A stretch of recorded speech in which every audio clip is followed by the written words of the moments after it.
There we go. Hello, everybody. I'll wait and make sure before I get going too much into this that audio and everything is working fine on your end. Or, well, I guess it's my end, but that you guys can see it. Whatever. I'm probably forgetting to have done something pretty important. I don't know. I can't figure out what it is, but I know I'm missing something because I was rushing around too much getting ready. So today, let's see. Let me pull up what I need. This needs to scooch a bit. Scooch. There we go. Audio is live, video is live. Thank you, Joseph. Okay, so today we are going to be critiquing your artwork. This isn't our normal live stream where we just chat about anything and talk. This is very focused on the artwork specifically that we're going over, so I won't be answering a lot of questions today unless it's related to the artwork itself. And if you are looking for regular my tutorials, that is what Patreon is for. Got to do my little plug here because this is what pays the bills.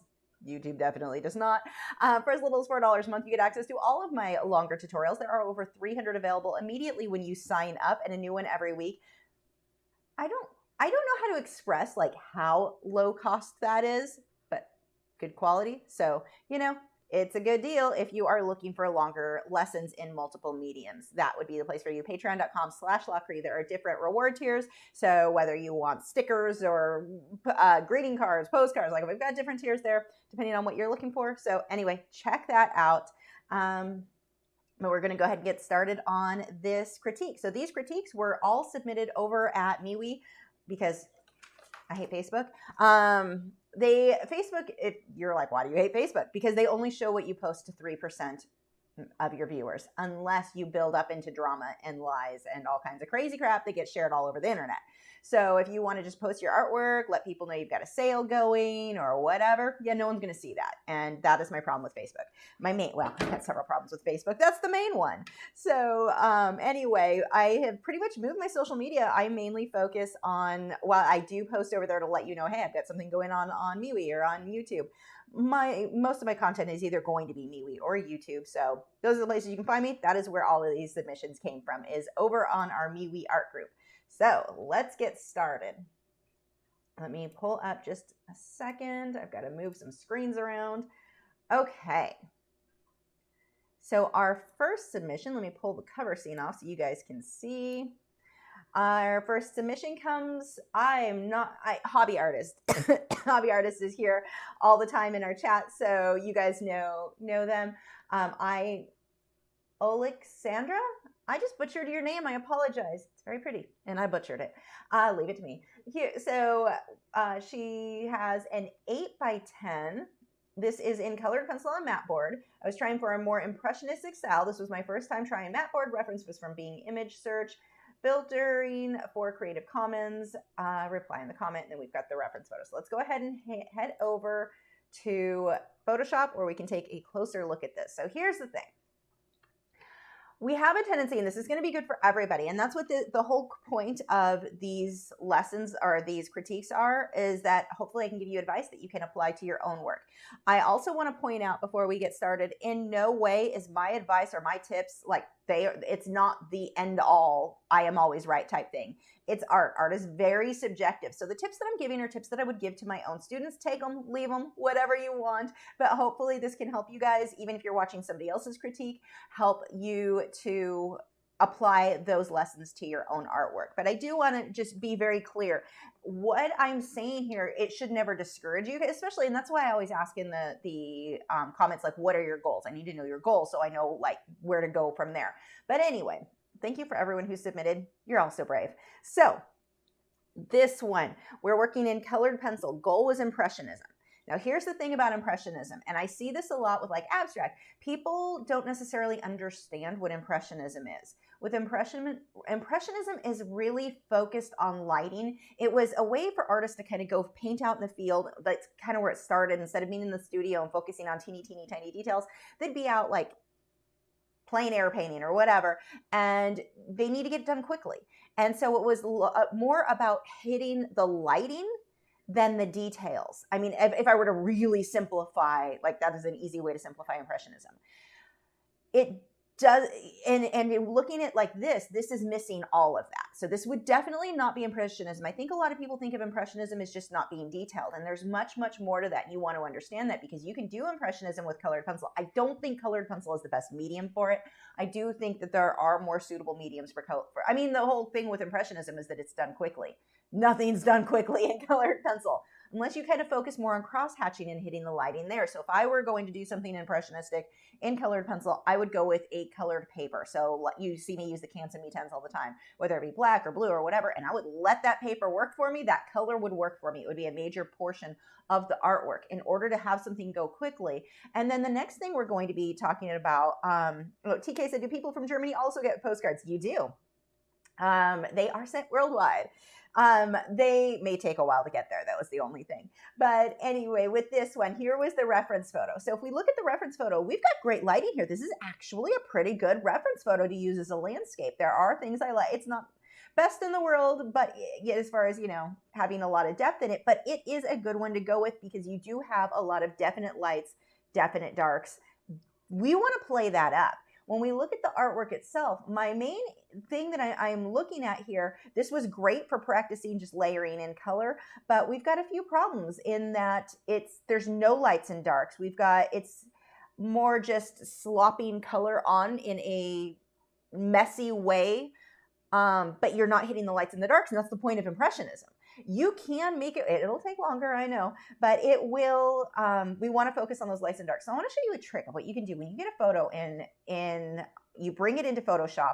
There are filters you can do on it, and I think that this can give you a better idea of how to get that more impressionistic feel while still maintaining those lights and those darks. So we can go over to our filter gallery. And this is just in Photoshop. Oh, that one's kind of cool too. It just, what one is that on? Cutout. But what I want to look at is going to brush strokes. So we can go to, this one is angled strokes. This would be more impressionistic. We're not focused on details. It's almost just sketchy. But look at those definite lights, those definite darks. This is what's going to pull that into being more impressionistic. Your values matter so, so, so much when you're doing anything with this because you're depending on your lights and your darks. That's the point. Like, that is the main focus with Impressionism. It's not just not putting time into detail. Like, there's so much more. That's a minor aspect of it. The playing on lights and darks. Now, what I would recommend too, if you're just getting started with Impressionism, work little. Do a little like 2 by 3 inch, like little teeny painting, because that forces you to not pay attention so much to the detail and focus on your lights and your darks. It is a great, I actually had that, when did I write that? I don't know if it was on my email newsletter. I had that as a tip. Something that I recommend people to do is do these little, maybe it was a group challenge on Patreon, but do little pieces, little studies where you're focusing on your values, your lights and your darks, because then you're able to do something more quickly in colored pencil especially. But that would be an example. Here's another one. That would have worked. This is very just lights and darks. It's not a ton of detail. Look how dark those darks are. That matters. There was a couple of others in here. Cross-hatching would be an option to kind of get that looser look. Accented edges. Now this one's kind of neat. This looks more like marker to me. This doesn't have as much with the darks, but look how pretty that is. That would be another way to go. But when you do Impressionism, it doesn't mean that you don't have to worry about perspective, that you don't have to worry about values. Those matter more than ever because you're not depending on detail anymore. So if you can focus on those values, and in this one really shows, I think, the depth in the piece a little bit more. With that filter. But if you can focus on some of these different looks, that I think is going to help you. Here's one. I would probably make my lights a little lighter, but you can get an impressionistic look more simply, but have it actually look more impressionistic, because this is not Impressionism. This is, I don't even know what style I would call this, but it's not, I would never look at it, and this isn't to bash you, I would never look at it and go, Impressionism. Like, it's not, you're not really capturing those lights and your darks. You're starting with it, so I like that you know what you want it to, like, Impressionism is your goal. That's a huge step.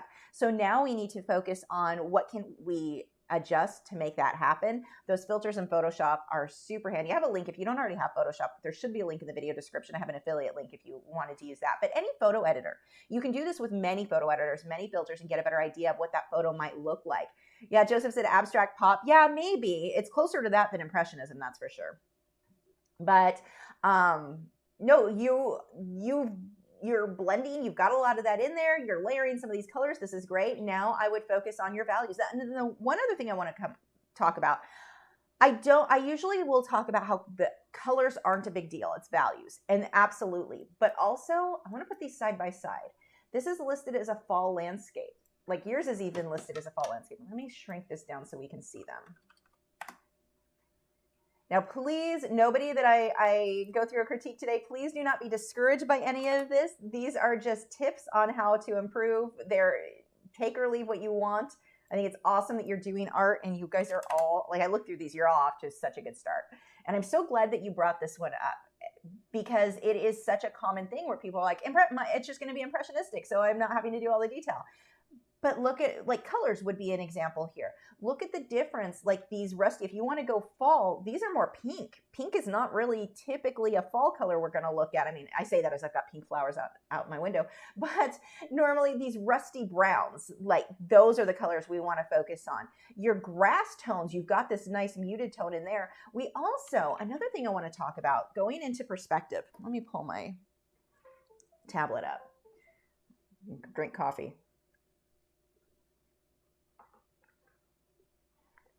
Okay, so pulling this up, look at these lines. Actually, we can just focus. Well, I guess I can leave them where they're at.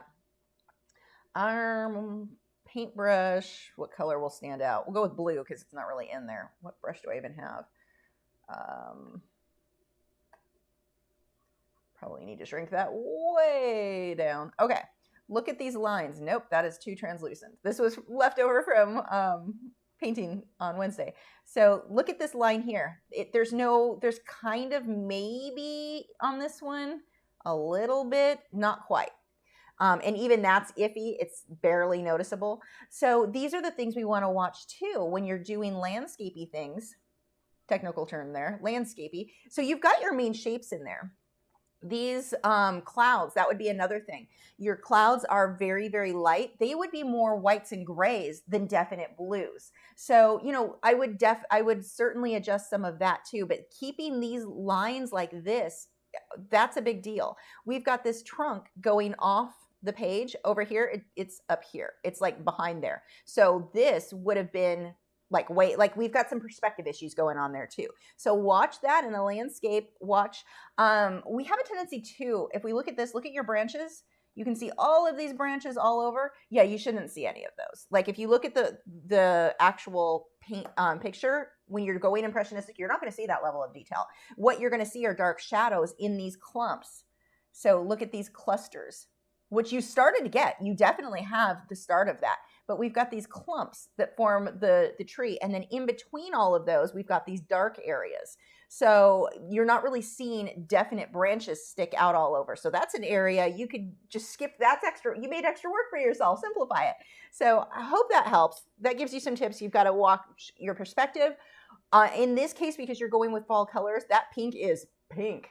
I would tone that down to a reddish brown, pull your whites out in your clouds versus going so dark with the blues. It's almost like your sky, that I would switch to the color you've got your clouds, and then your clouds pull more of those whites in so they really stand out, which is going to push your trees forward even more.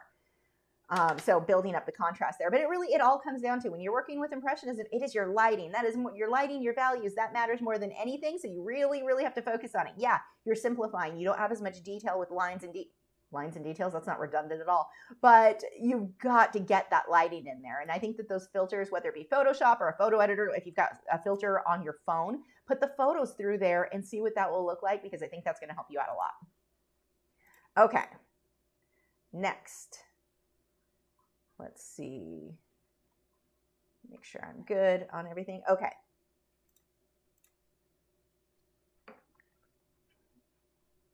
And I'm just going with these in order that they were submitted. So next we have Kathleen. Goal is photorealism, title hanging around, colored pencil, polychromos endurance, light fast. Oh, good choice.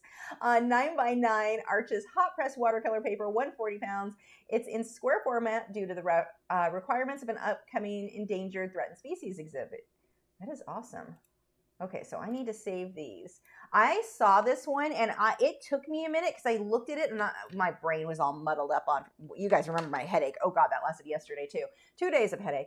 But it took me so long to figure out what I was looking at. And then once you see it, you can't unsee it. But at first I'm like, what the heck? I'm looking at it sideways. This is an awesome piece. The fact that it made me look twice, I love.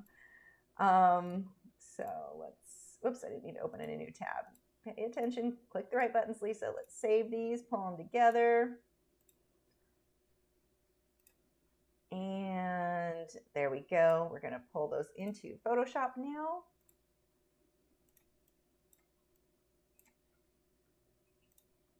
So there is our reference photo. See, I don't have a whole lot of advice to give you because I think you improved on that reference photo. This is going to be one of those examples, show off, where it just was such an improvement on that reference photo. So let's pull this out so we can see these side by side, hopefully. Let's see if I can get them side by side a bit more, maybe a little less.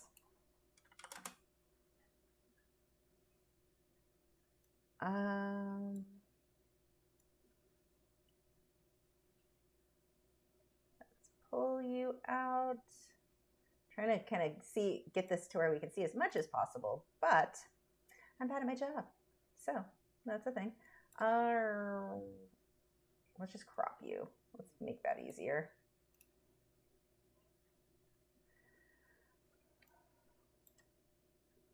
I'm making everything harder than it needs to be right now. Okay, let's see if that helps. And then we'll shrink you way down. Maybe not that far. Oh, actually that works. Okay.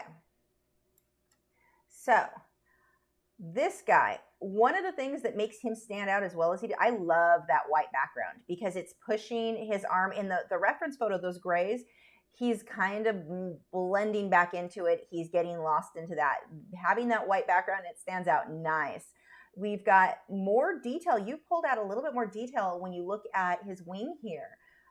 Like the little lines and such, they're there in the photo, but you've really played that up. You've hyped up the contrast in some of that. I think that looks great. I might pull out, we've got a nice highlight, excuse me, right here on this guy, along, oops. I'm sorry, not pushing the right buttons, cancel. Buttons, push the right ones. So we've got this highlight here. I think that I would have probably put in here too. I think I would have brightened up the ear just a bit. I probably would have played up the contrast a teeny bit more. It's easy to say when you're sitting here though, after you're not the one who put all the work into this. So that would be my only thing, is potentially taking, actually we just do a little bit of that.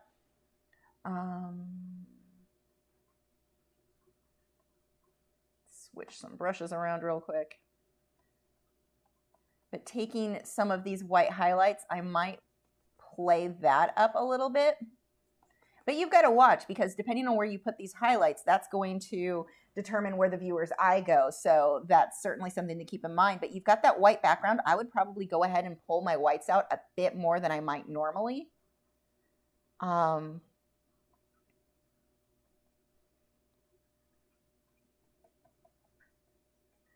Even this here. Now, one thing here on this, I might let the one in the back be a little, have more of the light again, just because it's, actually, that's not what I'm looking for.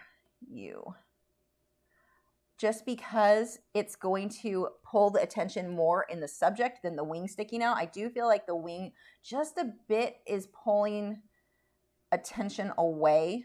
So if we just soften these edges, they're there. Just kind of let that fade into the background just a bit. I think that it'll help keep that attention around the face a little bit more. So again, you want them. It would just be something I'd probably soften just a touch, let that fade into that background. And then I would also I'm just using white on all of this, but you get the, whoops, that's going to be way too darn big. There we go. Too opaque now. So I would probably take some of the white here and make that stand out a little bit more, separating his fur from that, that wing too, just a bit. Go ahead and play up some of these whites a bit more.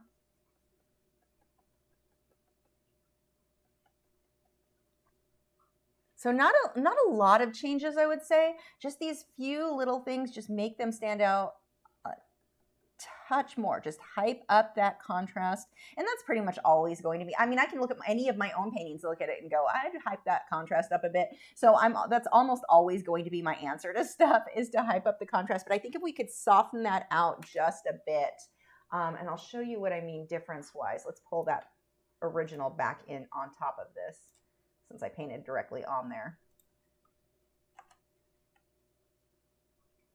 That isn't what I meant to do. You can go away. Okay, there we go.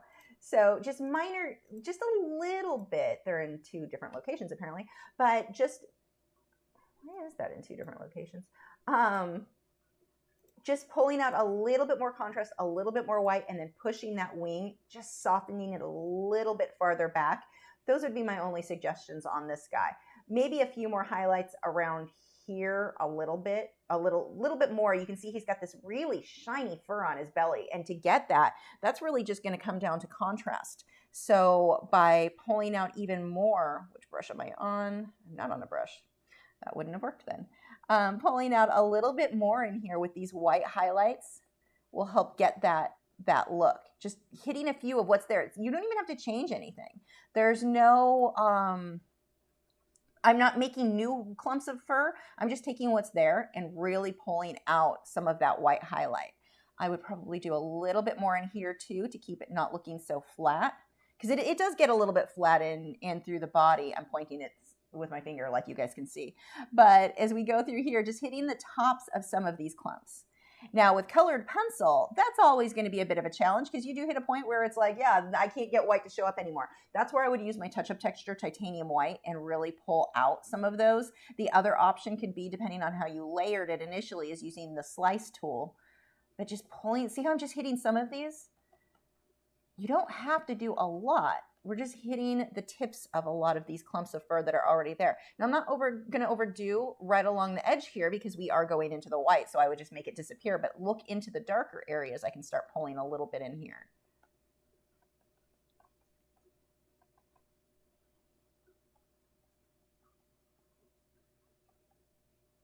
It makes him even look fluffier. And I'm not adding extra fur. I'm going on top of what you already have. And this is actually the easier part. You already did all of the hard part on this. This is awesome, by the way. This is an absolutely beautiful piece. This is one I'd hang in my house. Like, that's a bat, that's up my alley. There's something wrong with me, probably, most people would think. My mom hates bats. They freak her out. I'm like, I get so excited if I see one. Anyway. But look how his fur suddenly looks a lot shinier just by these little changes. And the same thing, I would probably pull some more of the highlights in here, a little bit more on his face. I mean, when you have a background this white, you have a bit more freedom. So often you'll hear me say white isn't really white. It's always going to be toned down. When you've got a white background like this, I do think you have a little bit more freedom to pull some of those whites into the fur where I might not normally do it. So those little changes, that would be my advice for that guy. Just a little bit more, makes him look a little shiny. Okay. Linger said, perhaps pull up my titanium white touch-up texture. That's what I would do it with. Almost everything there. The only thing I wouldn't is on this wing that's out to the side. I would just kind of lightly go over it with a white cut, like a drawing Chinese white, or I think you said you had the light fast white, so it'd probably be that, just to soften it a little bit around the edges, like just kind of let it be pushed back. So that brings the face and the body and the ears forward more. So I would do that. And then, yeah, for the fur, I would use touch-up texture titanium white with a #1 synthetic hog-haired liner brush if you have that available, or whatever liner brush you have. But that would be what I would do that with. But, oh, this is such a beautiful piece. Good job. Okay, next.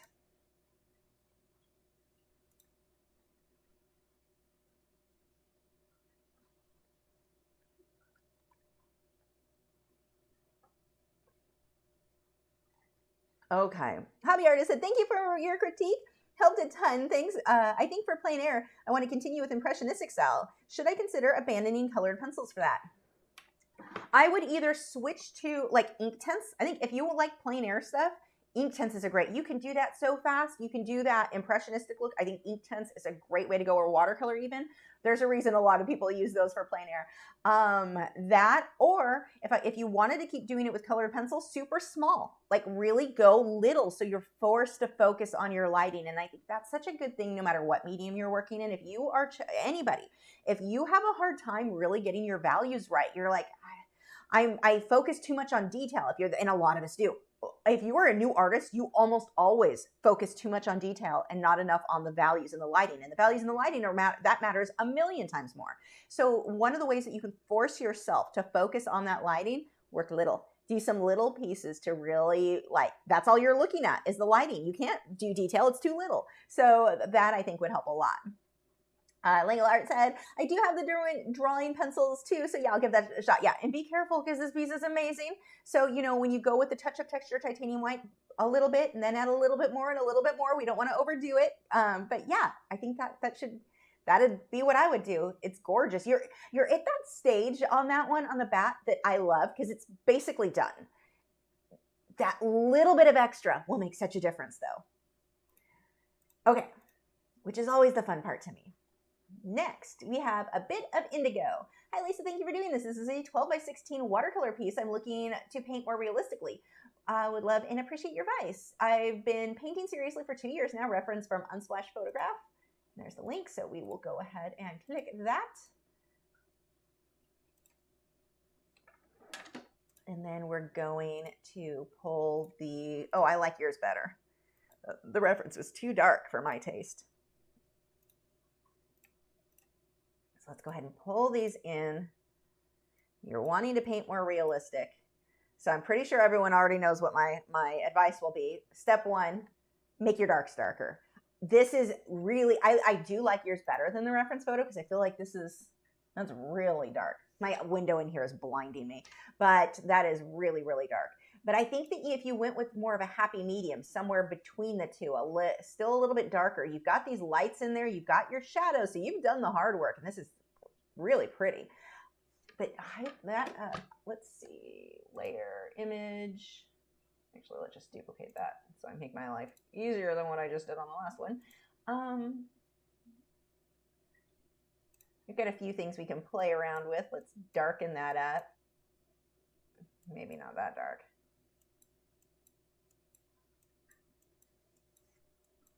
So we've got stuff like that we can mess around with. Whoops, too much.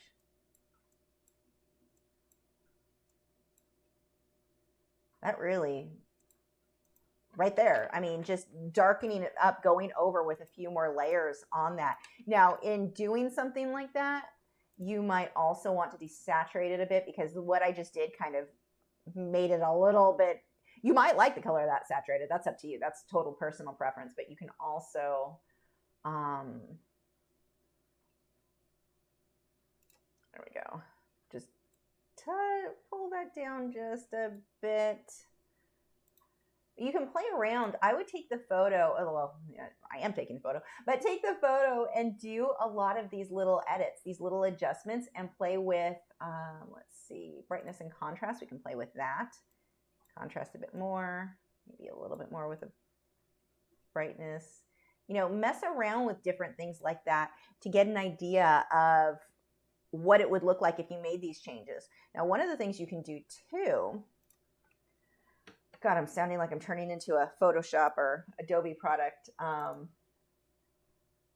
commercial, but watch what you can do with Lightroom. Lightroom is a very unique photo editor that you can mess with stuff that you just can't change easily. Let's see. Add photos. There's a way to do this in Photoshop now, and I am not skilled enough to remember how to do it quick enough to, it's just going to be faster for me to do it this way. So we have markers, critiques. Where are the critiques? There are the critiques.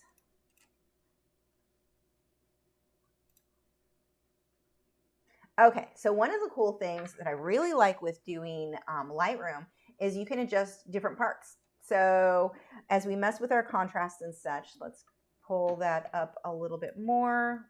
Maybe pull shadows down. I'm going to pull blacks down. Saturation, I'm going to push that down a little bit. Same thing, vibrance, you can go back and forth on that. Let's see. So one of the things I want to do is make the sky a little bit darker. I can come in with a paintbrush and pull my highlights down. Put my highlights and my whites down and paint over just that section. And look how it pulls those colors out. Because I do think that looks better, a bit darker, even though I adjusted the buses. So these are just some things you can mess with to affect that. One of the things I'm seeing on here that I'm really liking, if you look at right in this area, the little grates, whatever, you are doing a really good job of catching light, like right here, catching light on that. Let's go ahead and just, actually, do I want to even keep this open? I don't need it open. I think you get the idea. Let's pull Photoshop back up. One of the things that I'm really liking, look at your grates here. Look at the highlights that you've got. I should probably use the right brush. Here we go. You've got a highlight here. We've got the highlight here. We've got highlights hitting in a really nice way. Your contrast, the way you're doing those is wonderful. The glass, that high well, I mean, we bumped up the contrast, but getting that contrast there, you've got these little details of little, like right in here, there's that little bit of a lighting, the way that you're hitting that, the variation, the lighting here, this looks great. That's really, really nice. Now you might be able to come through and do even a little bit more with some of that highlighting, you know, along, maybe not that much. It's a bit too opaque. You can hit a little bit more on some of these. Makes it look a little bit more three-dimensional when you hit some, but besides that, just the little teeny tweaks like that, I might, now I darkened mine quite a bit, or darkened yours, so I made all of this way too dark, but I would just make your darks a little darker, some of your lights a little bit lighter, get that contrast in there a bit more. I think that this is at a great stage with just a little bit more hyping up contrast, like always, and you're going to hear me say this throughout this live stream, it's hyping up contrast, but if you can do that, those little bits can make a really big difference in the art and looking more realistic. And it's the values. It's not even, I mean, it is important that you have a solid, you know, foundation of a good, accurate drawing. But if your values are in there, your drawing can be a little bit off and it's okay.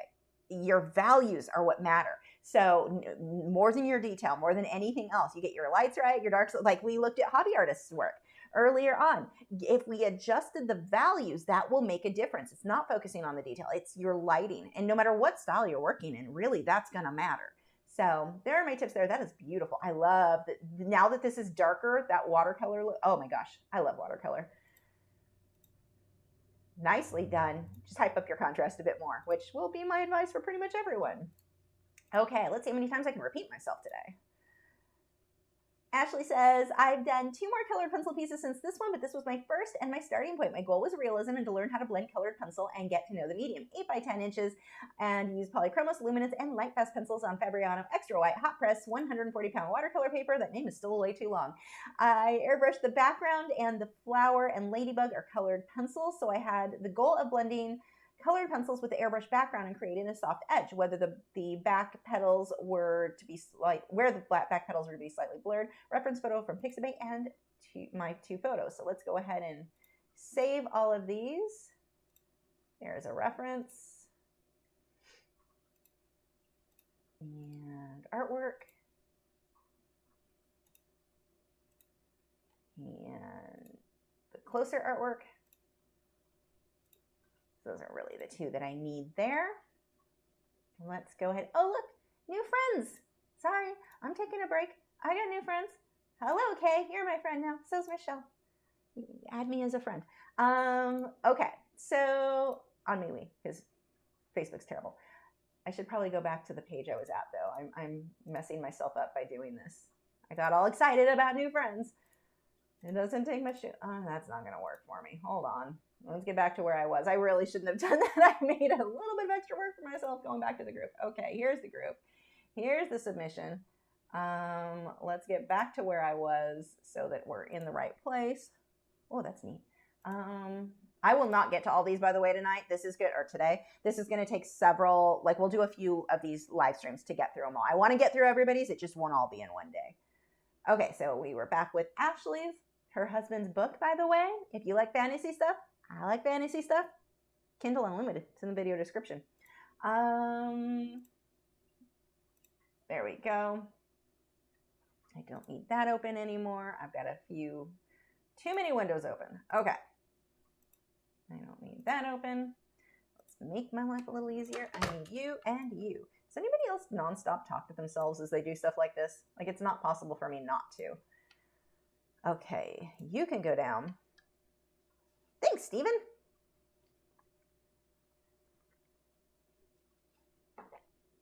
I just saw a greyhound walk by. He must be bored.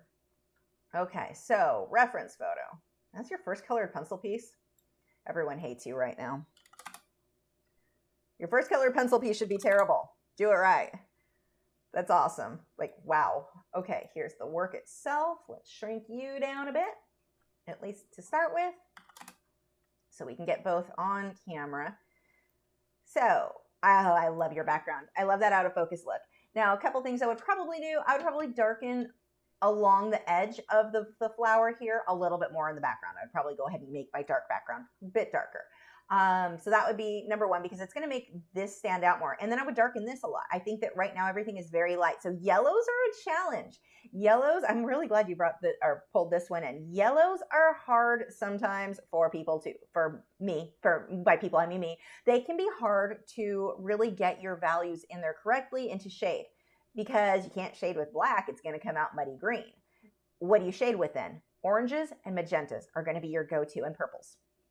These should be your go-tos for really getting these nice values in there. So in this case, this guy, you've pretty much got what I would consider for the flower. I'd be like, okay, I got it all blocked in. Now we go in and do the shading, because that's really what's missing. It's accurate. It's great. You've got a lot of detail in there, but our values aren't quite there yet. So let's go. But if Indigo said, thank you for the critique. I can definitely now improve the values. Would vastly improve the painting. Yay. Okay. So now Angela is one of our moderators. So I'm going to be extra mean. I'm just kidding. Sort of kidding. What I'm going to do here, watch this. This color matching tool makes it easier if you're ever afraid to really get I don't want to go that dark. I can use this eyedropper tool. Look at how dark. Let me pull this on the screen so you can see. Look how dark. That is a dark orange, like brick red type, brick orange. Is that a color? And then I'm going to come over here and really start getting that in there. Actually, you know what I need to do before I get too far with this? Layer duplicates so I can make them disappear. Okay, here we go. Let's do that again. We can start really pulling these, and you've even got some of that orange in here. It just needs to be darker. And it's always scary. It's always like, oh, it's going to be too dark. It's too much. It will look better. You can almost always bet on you need to go darker. Most people, it is rare that I had a student come in and they did the reverse where things tended to be too dark. It's almost always that everything is too light. So you've got your mid-range in there. Great. Now we need to get these darks in there. So we're just going, and the nice thing is, because you layered this with the yellow first, which is what I would have done too. Yellow, it's easy to get other colors on top of it, because you don't want to try to put yellow and light. And let's say I wouldn't typically start with like my darker purples or brick orange, the color I just made up. I wouldn't start with that and then try to get the yellow bright on top. You did it right by going with yellow first, because yellow's your more translucent typically, it's lighter, then put your darks on top of that. You can still come through here now and really start getting these built up and getting more dimension. Because right now this flower, being that it's mostly the same yellow, it's very flat. So we're going to start building up some dimension here. And I'm just doing this all with my made up color called Brick Orange. Lisa's Brick Orange, can that be a color? Derwent needs to hire me to name their colors. We should start a petition for that. They would be the most ridiculous colors. This is Toaster Brown. Burnt Toast Brown. I burn things. I'm not a cook.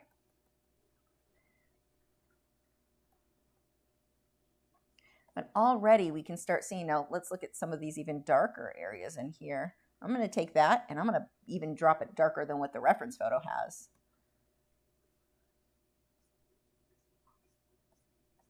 But you'll start building up so much more dimension in your work if you'll do the scary thing of really getting some of those darks darker.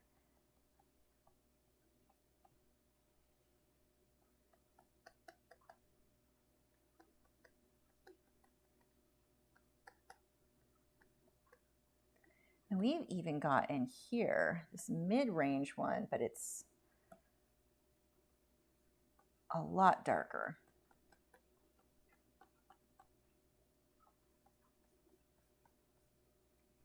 Let's pull you in, shrink that down, bump up the opacity. We'll drop it down, however, whoops, we want to look at that.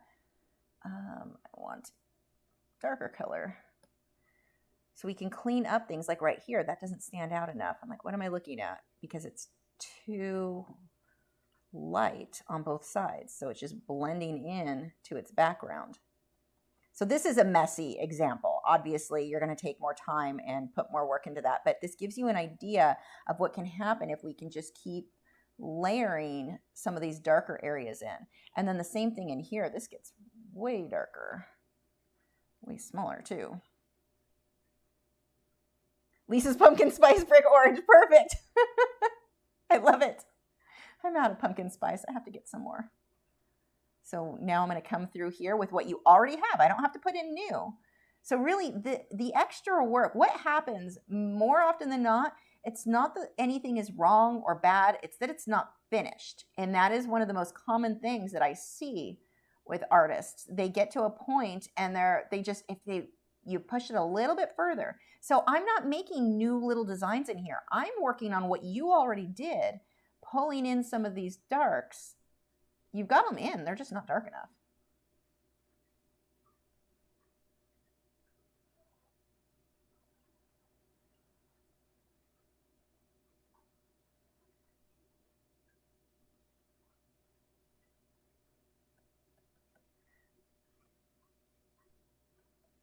Get some variation in there. So like right now I was going through with brown. If I do everything with brown, flat. Come back through with some lighter oranges too. Get some variation. We always want variation.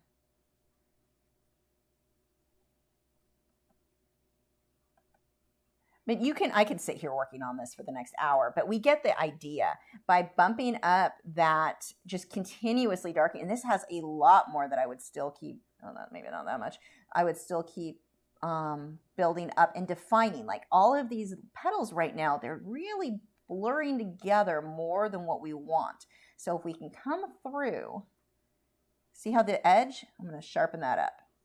And I sharpen that not by trying to, now this is a big tip for colored pencil. One of the ways I would typically, a lot of people will do is they want to sharpen this petals up front. So they think, well, I'm going to take yellow and go over yellow and make that overlap the other one. Yellow's too light, it's not going to show up. So instead, we take the dark color that's next to it, sharpen that, and pull that shadow out towards the darker area.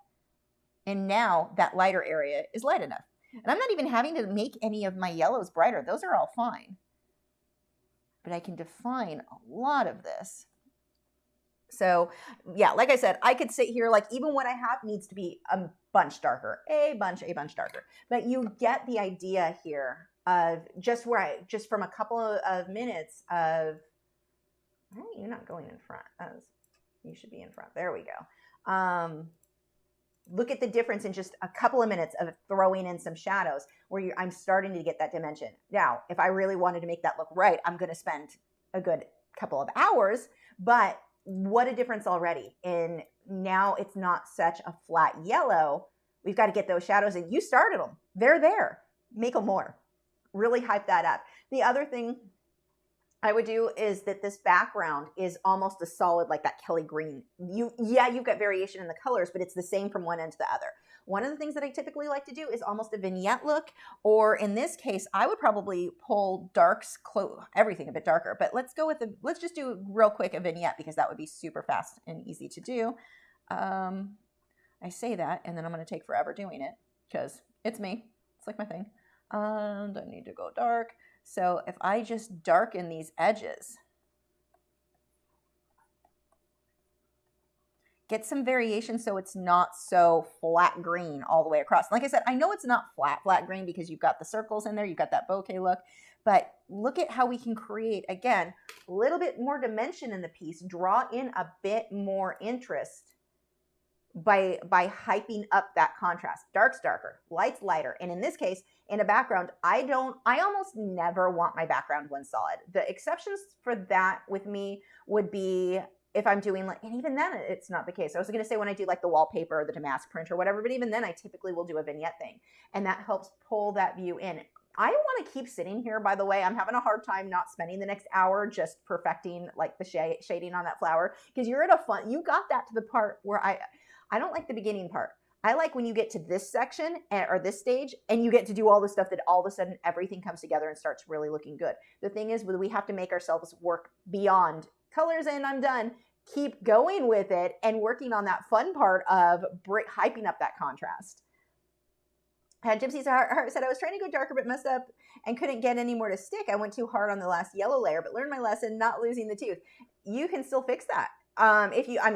Honestly, if it were me, I wouldn't. I would just keep moving forward, being that this was your first. I would keep it as an example of, look, here was my first. But use that, here it is, the Perfection Eraser, the video I had yesterday. This, with colored pencil, lift it up on areas where you're like, it won't take more layers. I need to get this darker. Use this, lift up some of that yellow, and then put your colors on top. It'll stick again. Use that light though. Some people will go in and be like digging into the paper and rip it and make a horrible mess. Do it lightly erase until you get your tooth back in. That'll fix it for you. Shayna said, I recently just joined MeWe. I have no idea how it works. I did message you to see if you had to be a patron to submit work to critique, but I'm not sure if I did. You did. I messaged you back. I should have messaged you back.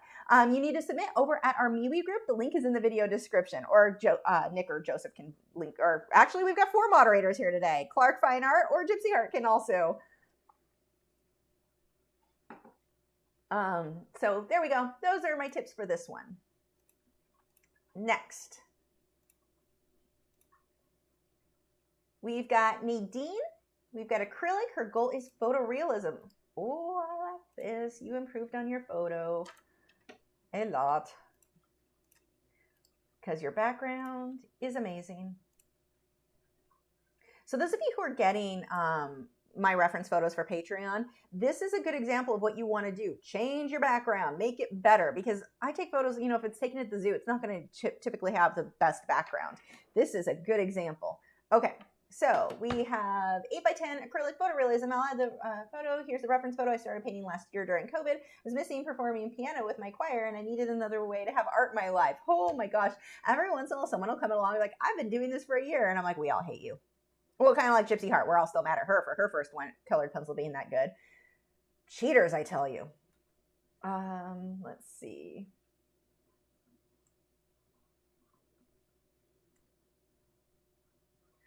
Let's see, what am I doing? I got an email that I'm actually, hold on, what is this? This is invitation for a video call with your shorts. So it looks like that sounds inappropriate for my YouTube shorts. Monday 3, that is probably not gonna happen. I have that's kind of interesting. Somebody from YouTube has contacted me about working with like my YouTube shorts and like being a part of their creator group for that, for like you get somebody, I'd have direct contact with someone who works at YouTube, which I do not have, which would suck if something went wrong with my videos. So that's kind of interesting. I'm going to need to, actually Monday, what is Matt? Matt was doing something on Monday. I might be able to do that call Monday. That is kind of neat. I'm looking forward to seeing what they have to say. Anyway, no one cares. Moving on. Like 2 people care. Sorry, distracted. I am intrigued to find out more. If I could learn more about because I like the YouTube shorts. So let's see. Anyway, moving on. Here's our reference photo. Focus, Lisa. I cannot focus. So my first advice, ideally, when you take your reference photo, crop it. Now there is a time where I think that you can stage a photo to look really nice with your easel. And I'm going to show you an example of that. So we're going to take a quick break from this art. Where would I have that? Tiger?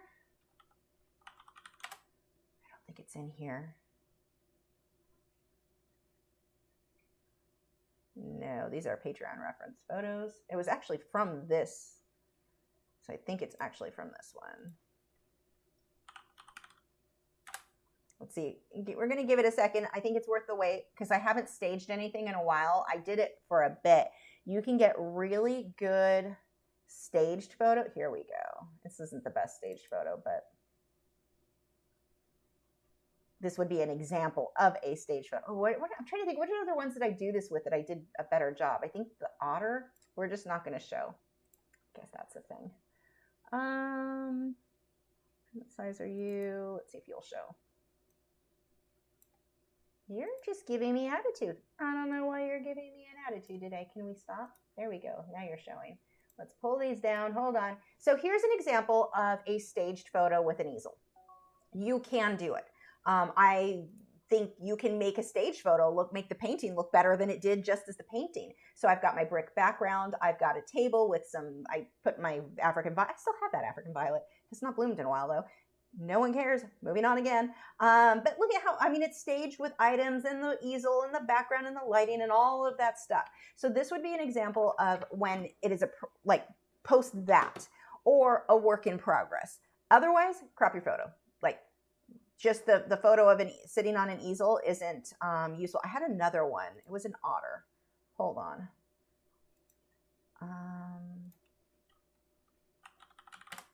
Or was it a dolphin? Let's find out. I just want to show you guys, because when you present your work online, you can go from making it look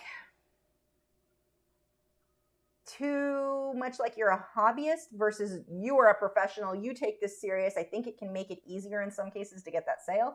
So here's another one. Although, well, no, I've not even tried to sell these two. These are both in my personal collection. Here's another one where I staged the photo. So same brick background next to a table with the pine cones. Why pine cones? Because I had them. They were easy. They were pretty. But you can stage a photo and make that work. You just want to make it intentional. So versus just sitting on an easel, if that makes sense. If you're not going to stage it, crop it. One or the other. Posting, because it looks so much better now. Okay. Let's see. Gypsy Heart said, that's why I couldn't decide on doing this one or the latest one. My third was a flamingo, and I almost changed it the last minute. Now I should have. No, this was good. I'm glad you did. I'm glad that this is what you showed. I've seen your work. I know you're amazing. I'm glad you showed this, though, because I think that there's so much for people to learn from that. Like that, you know, it's going to be one of those days where my cup's sticking to my coaster. So I'm not necessarily looking for the best of the best. I'm looking for where can I give advice that other people can learn from. Okay, so our puffin. I love the way you changed your background. I think that looks amazing. A few things I would do. Just looking at. Okay, so right now the shading here on his face. That's pretty much what I would adjust that. And probably play up the reflection on the feet. So let's make a few minor adjustments here. There's not a whole lot. This is I always say there's not a whole lot until I start messing with things, and just like my own work, you just keep messing with it. Okay, so things I would adjust are mainly the highlighting in here. So this, why do you keep doing this? There we go. That's going to be way too big. I would pull this out a bit more, because sometimes your dark areas are dark enough, but they don't seem like it because your lights aren't light enough. And I think that's mainly what's happening here. I don't think we really need to make the darks that much darker, but I would certainly do that. Now, on this, there is, I believe there's a bit of a glare right in here from the photo. If that's not a glare and the paint just isn't really dark, I would correct that by mixing some violets. Like deep violet is a color, it's like my go-to. You could do blues, just something to make that super dark. I mean, that is dark as dark can go. So when it comes to painting, if you use flat black, it's usually not going to be it won't appear as dark as if you add like a glaze of violet on top or mix a little bit of that in there. But by darkening up these a bit, your lights are going to be even lighter. So it's just, and I suspect in this case, because black just tends, when you photograph it, it tends to get a bit of a reflection on it. Darker paintings or darker colors in paintings are always the hardest to photograph because of that. Even if you're using, like, I use Liquitex Basics, it's fairly matte. It still can be hard. Anything with black, it wants to reflect and pick up that. So I always have to take my photo into Photoshop, or not Photoshop, Lightroom, and correct that, because that can be a pain to photograph. But if it's not, let's just pretend it's not. Watch what a difference just by darkening some of these up. And then we're missing a few little areas. Like this guy has a little bit of a highlight in here. Just little details that we could pull out a bit more. Now the back here, that's a big one. So I'm not going to take the blue tone that's in the photo. I'm going to take the blue tone from your background. That would be where the reflection is coming from. And I would definitely make that more. Let's go a little bit lighter.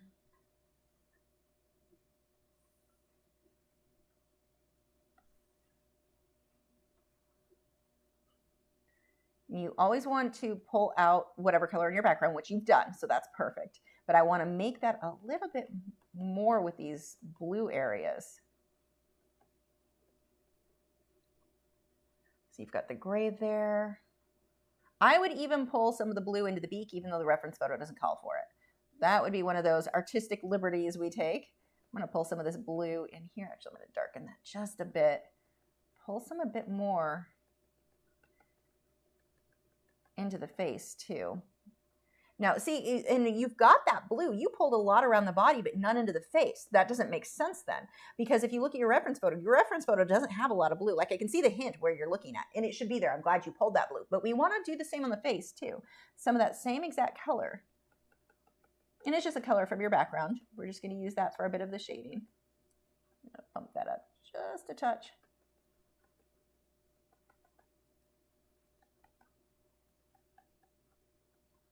And then I would go a little bit lighter on the orange feet. I would go to your lightest orange, and I'm gonna make it a little bit more orange, a little bit brighter. I'm gonna pull some of that into that color here. Let that stand out a little bit more. Look how much farther that can be pulled up.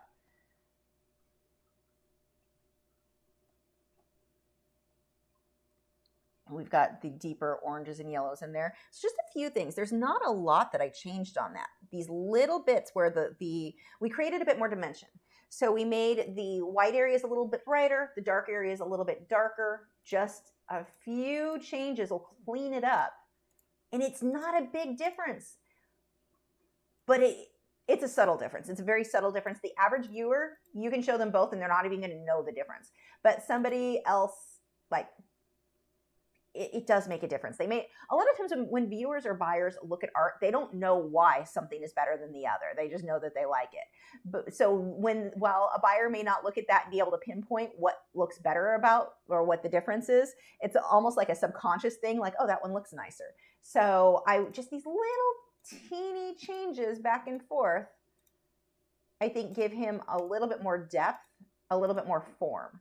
So those would be my adjustments. I actually like your feet, though, better than the reference photo, because the reference photo, they're a little bit more out of focus. I like how you've done yours a lot better. I think that that's a big improvement there. Your background, I love your background. And I like that you darkened up these browns because it makes the body stand out. If you would have left it with that light, I think the body in the reference photo blends too much into that background. I love how you changed yours. So you made some really good adjustments there.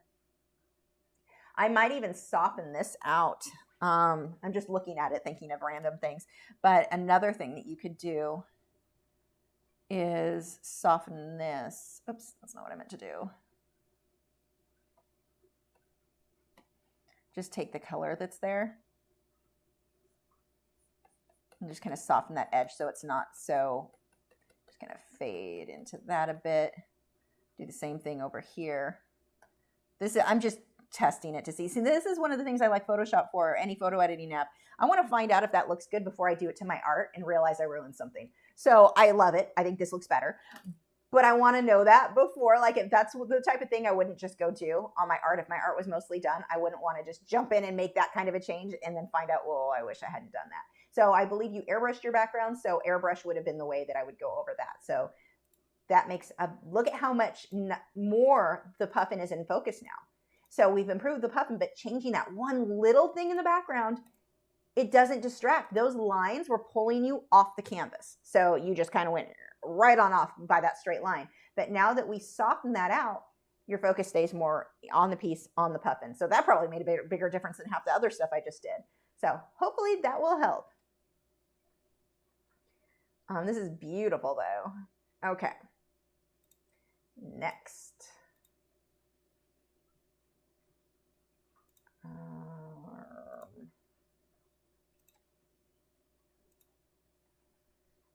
So we have Kathleen. I used a photograph of my own to draw with my new Faber-Castell Polychromos. It's 14 by 17. Oh, that's a big one. On Master's Touch vellum Bristol paper. This is my first completed work using colored pencils. I'm new to using colored pencils, so if any advice would be greatly appreciated. First upload, colored pencil drawing. Second upload is my photograph. Poor lizard. He lost that battle. And second photo. Oops, I didn't mean to open that in a new tab. That is the wrong button. Save image. Oh, I like this. Okay.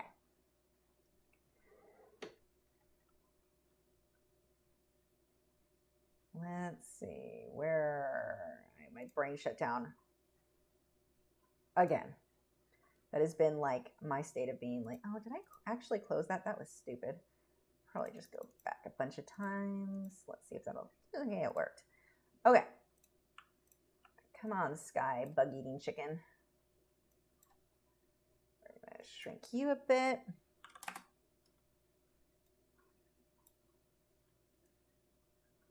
Now, I'm using the reference photo, but remember that with art, we're typically not going to, it's okay to change things. Don't feel like everything has to look exactly like your reference photo. It absolutely does not. That's a fun part about being an artist. We get to make those changes based on, you know, we take a photo and try to make it even better.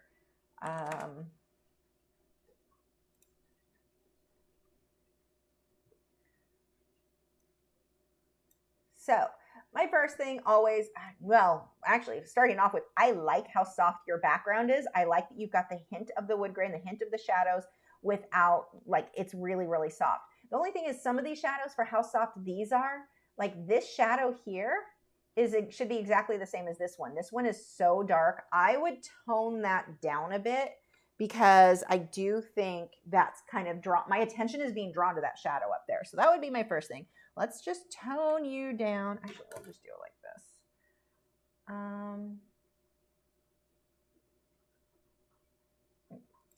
Layer, new layer. And where is my stamping tool? I don't even remember where I left it. There we go. We're gonna drop the opacity way down.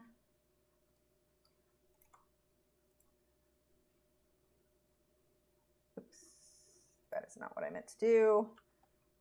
You go away, layer, duplicate layer. That's what I wanted. Okay, trying that again.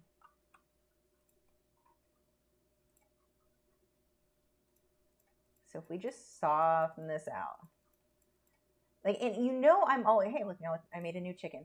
You know, I'm always big on high contrast and make your darks darker. But in this case, it was just a little too dark. And I would almost say somewhere in between the two. So even like the shadow under the bird here, that works if all the other dark shadows, like if we look over here, look at the shadows. These are all the same. I'm going to pull up, actually, I'll show you new. This always makes things easier. Oh, that's way too big. Let's go 300.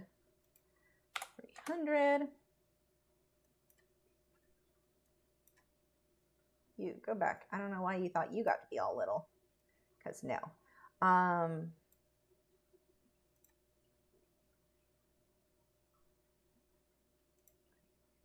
There we go. Okay. As we go through this, let me move you out of the way. There we go. Okay. Look at the shadow here. It's the same pretty much as the shadow. You're not going to see a big change. Mostly these are the same. There's not a huge difference in these shadows. Some of them are slightly lighter, some are not. So that would be my first tip, is I would take some of these shadows and make some of them darker and some of them way lighter. I think a nice balance between those, because these are all pretty much the same. Very, very little difference between them. So that would be my first thing I would adjust. So just by toning that down. And of course, as always, you know I'm going to want more contrast, but really the leaves I don't even think need. I like the softness here. This looks better than the reference photo. This whole side looks way better. Now you've adjusted the location. You dropped down those berries and those leaves. Good call. It looks so much better how you have it. So I love that. I love the branch. I like how light the branch is too. Your branch is way too light, but it works. I like it. I like the way that you did your wood grain. I like that you soften that out a lot. It would just be, let's soften some of the shadows to make that work too. Now on the flip side, I want to see the bird have way more contrast. So I'm going to pull him into Lightroom. And that's an easier way for me to paint on what I want.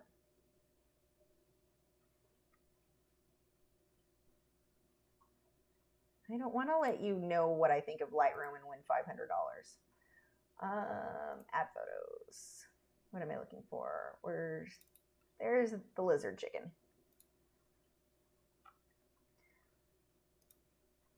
So as always, when I do this stuff, I want more contrast with the, let's shrink you down.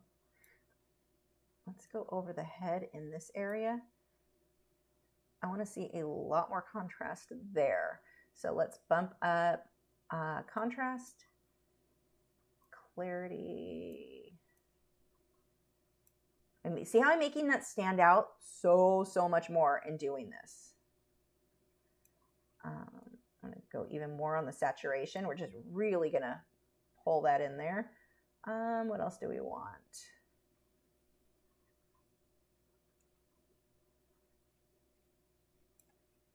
Just a few adjustments there. So, and the reason that I did this in Lightroom is I just wanted to paint it in that section. I like your leaves, your berries. I think that looks way better in the photo. These are the areas that I wanted to touch up. Let's do another one. Let's soften this.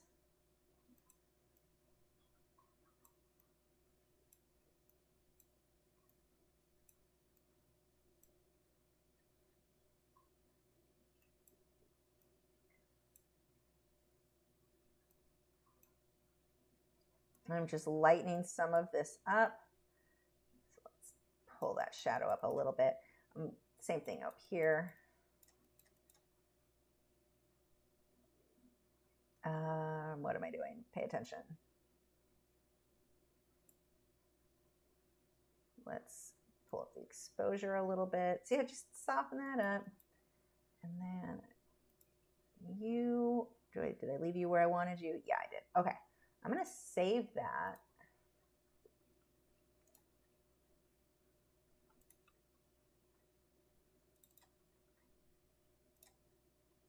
Pull that back into Photoshop.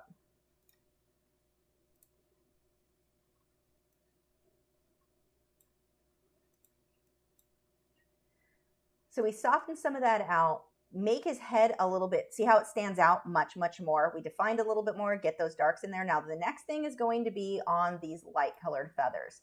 These we really want to be you've started the darks, and do them more. So it almost looks like you pulled some nice purples or lavender-y type colors in there. So let's do that a bit more.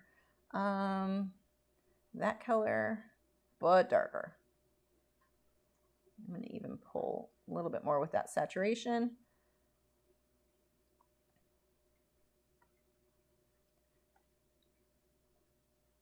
That'll work, that might work, let's see. But just get a little bit more with your shading in here. Get those darks a little bit darker so that you've got more. Now in doing this, to be fair, I'm actually making there's a better way to do that, but I'm making my white, I'm lightening the dark too, so that's not ideal. Let's actually do it this way. But get some of these shadows in there a little bit more.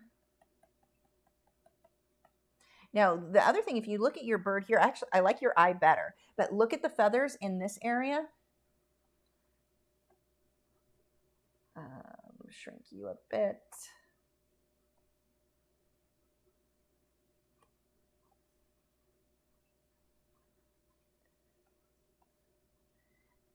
If we look at the feathers here, look at this, how it builds up that way. You've got them moving that way. You got that part right. That part is good. But this in here, you can go a little bit darker around the beak there, pull that out. Those are most of what I would change. The majority would be those areas. If you can add in a little bit more detailing around the face, I think that that would help. I like that you've got the blue in the beak. That looks good. So just a few minor little adjustments there, and it really has to do with your values. It's not even so much with your detail. Your details there, you could go more with the black. Your black is not thick enough. If we look at the bird here, the black bars are just as thick as the white. Yours, the white, are way thicker than the black. So I would probably pull a lot more, like thicken up those darks and make your white areas not so bright white. I would go ahead and get some of those blues too. Mine is too muted, but I think you get the idea. Those would be my advice, or that would be my advice on this one. And I would play around too when you get these shadows in there, or if you were to adjust those, you can go with more, slightly more like lavendery blue tint instead of just black for your shadows. That will usually it'll give you a bit more depth. Typically, most of the time, will look better. Got too many things open. Hold on. Close all this stuff.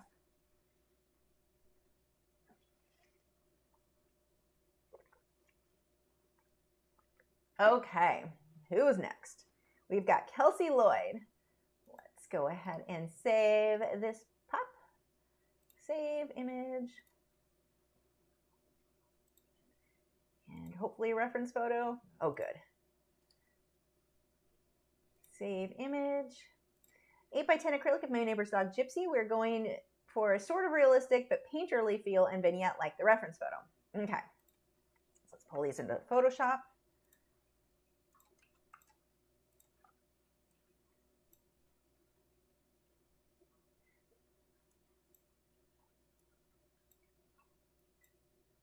So my first thing that I notice on this are the eyes.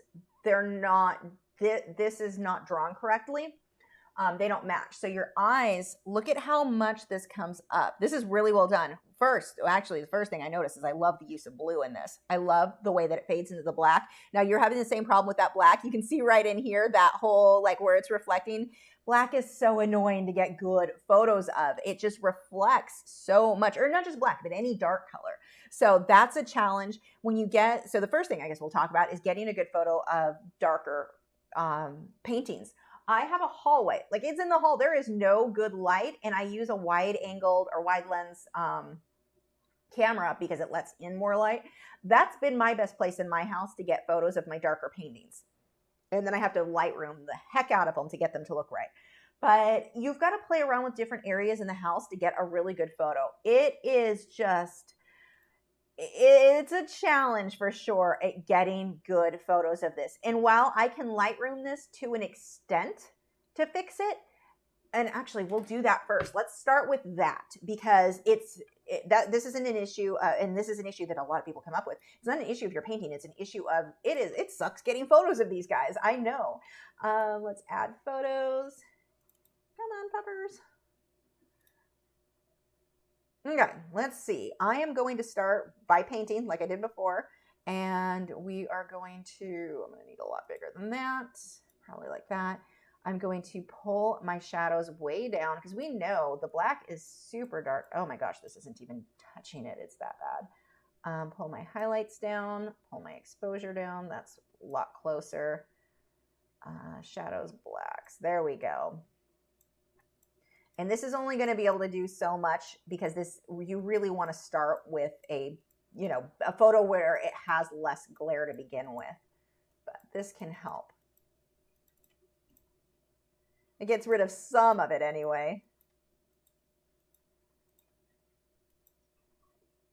Okay, and I'm going to go ahead and come over here. Let's just make our blacks a little darker so it'd be closer to what you likely had in your painting. There we go. Okay, let's go ahead and export that. We're going to work from this photo because I know I have tried to photo me in black paintings, it's always a challenge. So first, we've got to get it in the Lightroom. We fix that. Again, it'd be better if you started with a photo with even less glare to begin with. And you want to make sure when you're photographing any paintings, really, you don't want direct light hitting it. You want, or like, I don't want windows directly behind it. I want to be in a more way indirect light, like way indirect. And then I'll use, sometimes you can get those big, what are they called? Not shadow box. Oh gosh, they're light diffusers. Big disc things. Those can sometimes help, depending on the size of the painting. Moving those around can really make a difference in getting good photos, especially if you've got someone to help you. I always have to do it on my own. That's a challenge. But that is going to be step one. That should help. Okay, so on to this guy. What are some of the changes? The drawing, I like the painterly style. I see where you're going with that, and I think that's good. And I love that you pulled out all these blues, but your drawing isn't accurate. So we've got a few things with contrast we'll talk about, and just having the eyes are going to be the bigger thing. That is going to be the most noticeable. And by the way, this is close enough the buyer will love it, or whoever got this painting. But there are a few things that we can still adjust, and let's start with looking at the shape of the eye.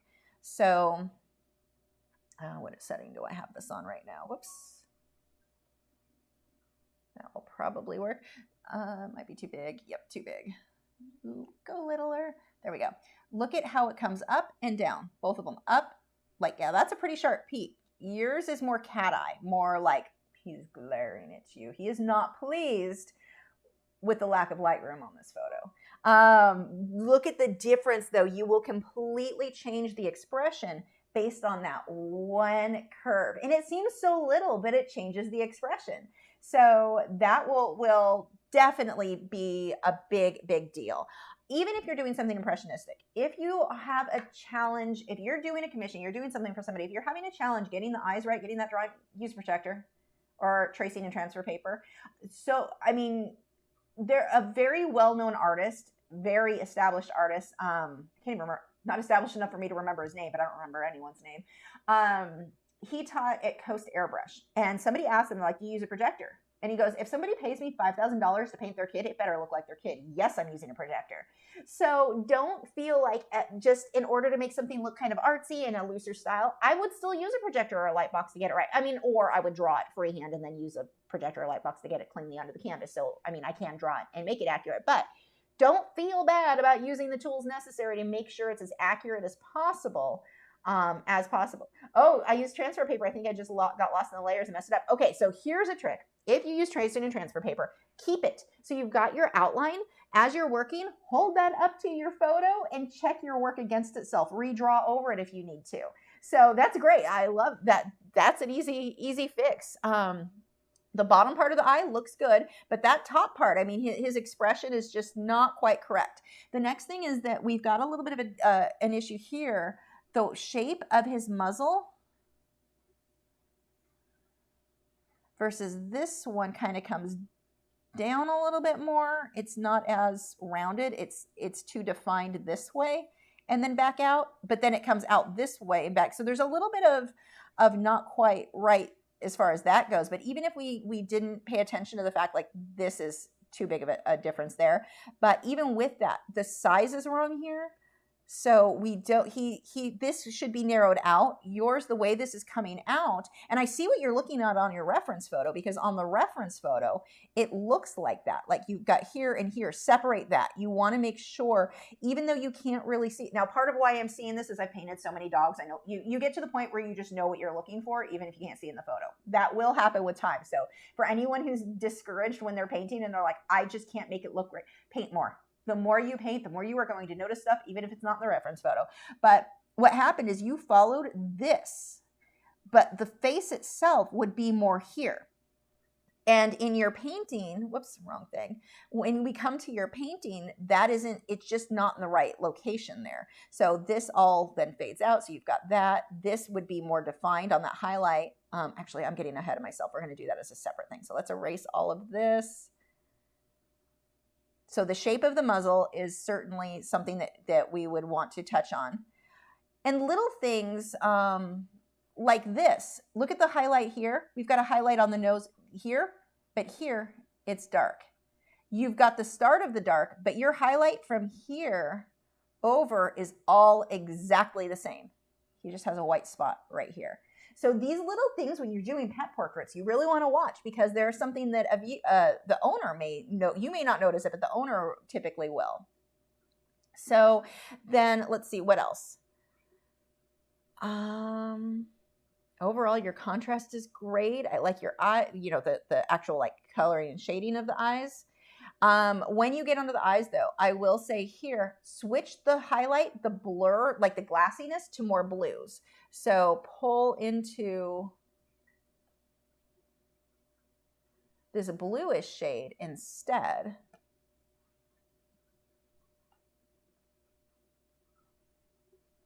A little bit more opaque.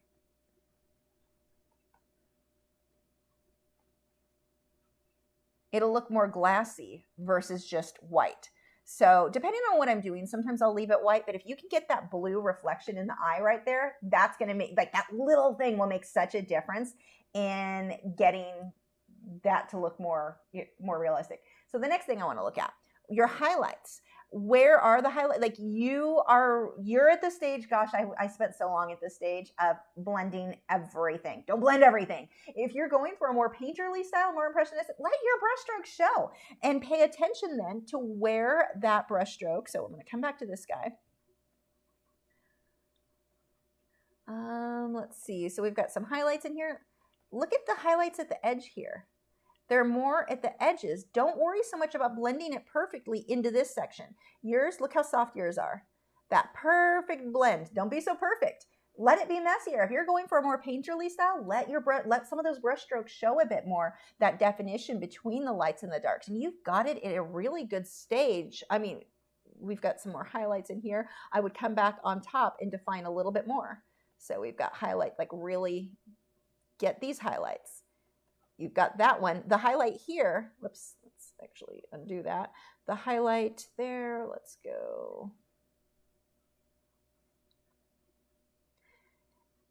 Here and here and here can all be almost exactly the same. Also, notice this highlight here and here. We've got two locations, this side and around the back, and you've got a dark area right there. These little things are what form the shape, the underlying bone and muscular structure of the subject. So if you're putting highlights and you miss that, you just change the shape of his head.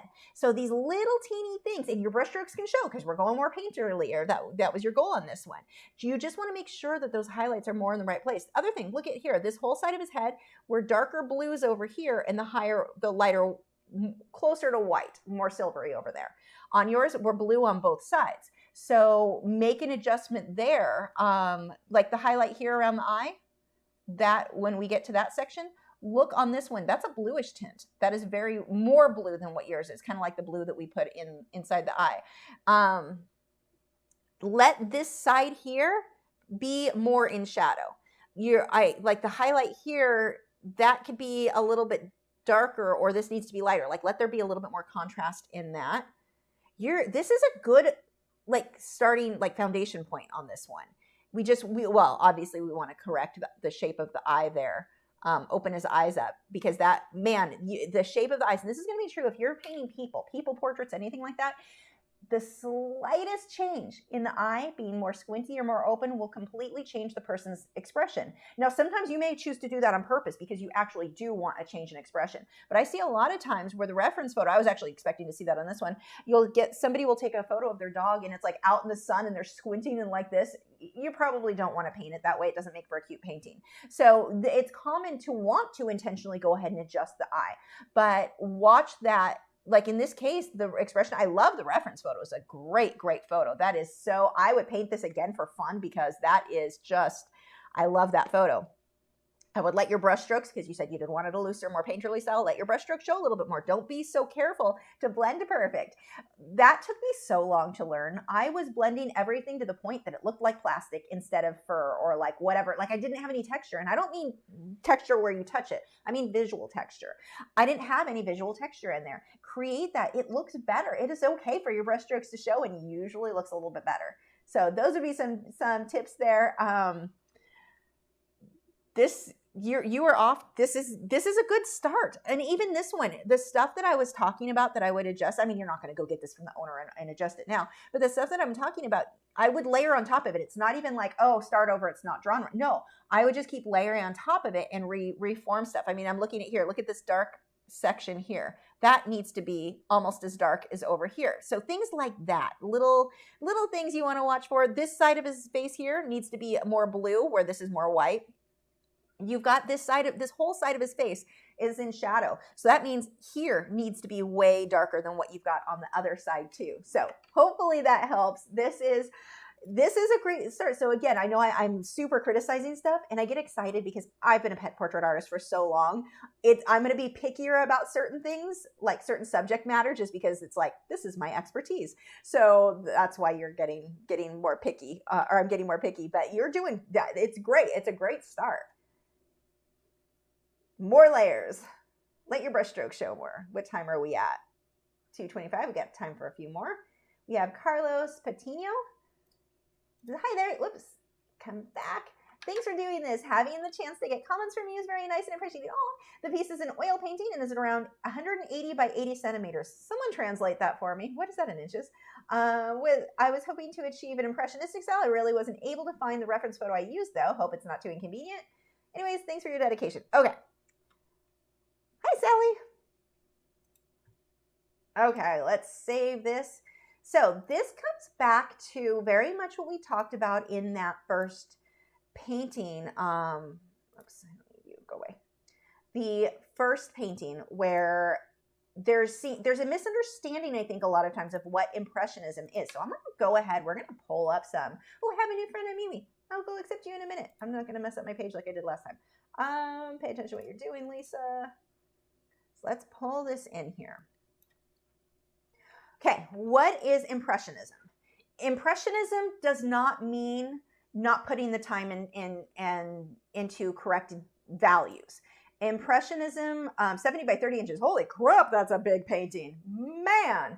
It also, before I get started, this is pretty. My first impression when I look at it is that's really pretty. I can definitely see this being on someone's wall. Very nicely done. So I should throw that out there because I keep going on these Impressionism tangents and I sound like I'm being hypercritical. But Impressionism it's all about your lighting. It's that your values in your lighting. It's like when we look at this wall, that is a lot of detail on those bricks. We've got a few problems as far as perspective. This piece as a whole has a lot of perspective issues, and that is a challenge when drawing buildings. Oh my gosh, is it hard? So when I say there are perspective issues, you did a great job, but it is something that you want to be aware of, and you want to make sure that you do get that more accurate. But when we look at Impressionism, what we're looking at, let's just do a quick Google search. While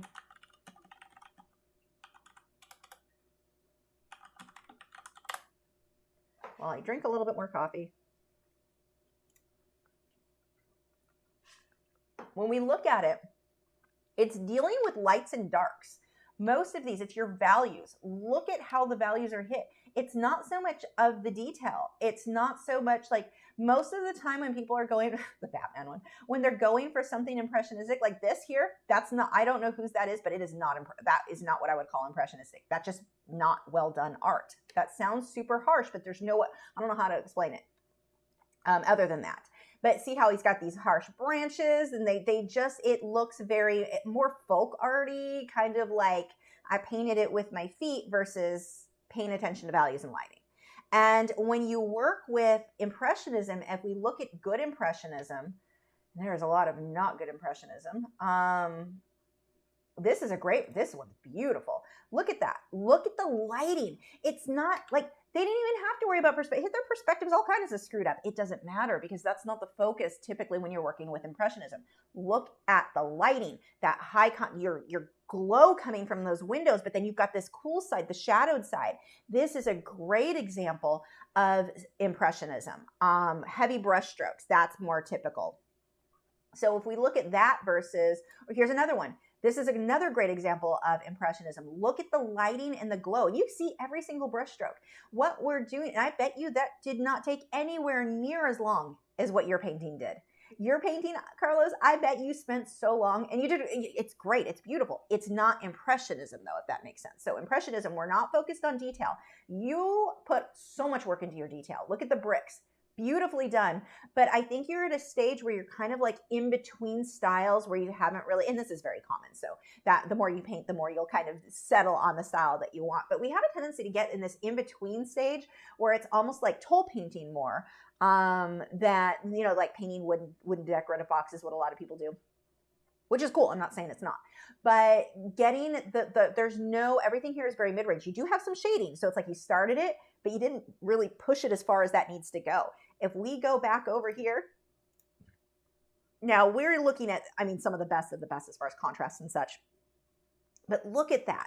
Look at the lighting, the way that the glow that I hope, is this on camera? Hold on, let me make sure that's showing. No, yes, it's partially on camera.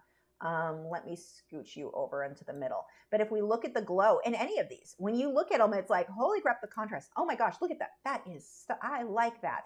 But look at the lighting. It's all about the lighting. It's not about the detail. Yours is more about the detail. But if you want Impressionism, we've got to focus on that lighting and let your brushstroke show. Don't be so precise. So like when we come back through, and I'm talking about, or was talking about the perspective being a little bit off. If you're doing Impressionism as actual Impressionism, you don't even notice that. I mean, the perspective isn't a big deal. You're not at a stage where someone would look at that and have any idea Impressionism was the goal. So you're at the painting that you're coming across looks more realism. So you're going to be criticized for things realism would. Perspective. You do that impressionistically and your heavier brushstrokes, it's not as obvious when you do it that way that the perspective is a bit off. So yeah, this is great. And just, I mean, like always, we can just do a quick adjustment here with curves, levels, all of that. Dark's darker, light's lighter as always. So there would be step one. Let's hype that up. And that's even questionable if that even looks better. But that would be one thing. The other thing we can do, I don't have your original photo, but like we did in the first critique for this morning, this afternoon, whatever today is, their time is, what am I looking for? Filter gallery. That kind of gets into more that would be a way to do more Impressionism, some more pop art with how harsh it is, but it gives you that you can really see where your lights, where your darks. This is more muted. I would certainly hype up that contrast, but that gives you an idea. Look at the bricks. It's the hint of bricks without sitting there painting every single one. Like you put so much work into that. So, and you should be proud of yourself, but look at what happens when we simplify that a bit. While this isn't fully Impressionism, it gives you an idea. This is a bit more, you know, your brush strokes are showing. This one kind of makes me dizzy. A little too much detail there with that filter. But this is getting kind of closer. Again, it's looser. It's not as defined. You would still have to play with your lighting. But this gives you a better idea, I think, than where you're at now on getting Impressionism. But I think understanding the style of the goal you're going, or the whatever your goal is, will make it easier for you to accomplish that in your work, is really understanding that style. Because I see that all the time, and we talked about this in the first critique. We think, okay, I'm going to go Impressionism because it's not fully realism. Impressionism doesn't mean you didn't put the time into doing the realism correctly. Like that's not it at all. Impressionism is about your lighting. It is all about your lighting and your values. And you can, you're not putting the fine detail, but it's more than that. And I think that that's important to understand. And again, you did a great job. The detail in here is beautiful. This is its own style, but again, not Impressionism. Look at the bricks too. That is one, the perspective on the bricks, the perspective on the window, like they're angling in unusual ways. Does that mean it's not pretty? No, it's beautiful. But you want to know what your goal is when you go into that, so that you can, like, you put more work than you needed to. You could have simplified your life a lot on that if Impressionism was your goal. But I would, play up have the light, have glow coming from somewhere.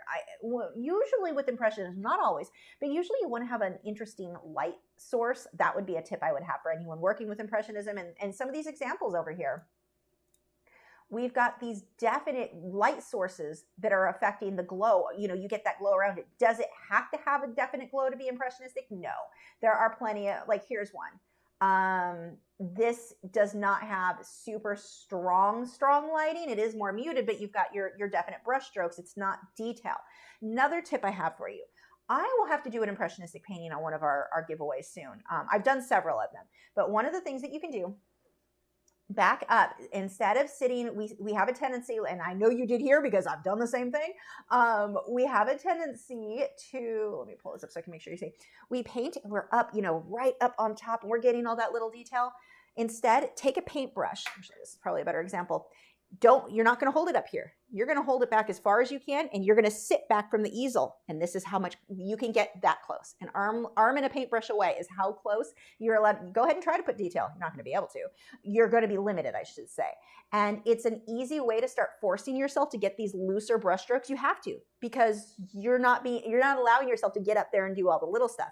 Paint back here, extended arm. It is weird, but it will get you in the habit. You don't have to do that forever. When you want that, if Impressionism is your goal, you're not going to forever have to paint that way. You can get to where you're, usually your hand will be a bit further back, but you can be a little bit more comfortable and up front. But when you're getting used to it, force yourself to do this. Also force yourself to use larger brushes. Put those little brushes away. Give yourself like this guy on here. This is just an eraser thing, but a larger brush, and that's as good as you're going to get for your details. So again, it forces you to limit, because we naturally, for whatever reason, we just want to get that detail in there, especially new artists. I remember I was at an art show. I unfortunately wasn't there when the judges came by. I did get an award. I got what was the equivalent of third place it was a Kathleen Art Festival show. So really cool.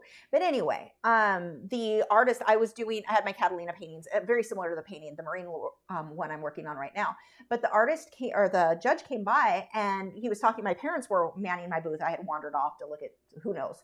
So they came by, and they were asking my parents about stuff. And they said, the artist for this, she's young, isn't she? And they're like, yeah, she's 22. I think it was 22, 21 at the time. They're like, yeah, we can tell. And they're like, why? And he said, because the detail. Because as we get older, as we get more experienced, we tend to learn, and you'll notice this a lot. Early on, we focus on detail. Those little bricks, the little edging, the little detail. We try to fix everything by little. Instead, as we mature as an artist, we're going to realize it's our lighting and it is our values, and you don't have to do, and I'm not saying there's anything wrong with detail, because I still do it. I'm doing a ton of detail on the one I'm currently working on, but the lighting matters more. That is the thing that we want to really focus on. Okay.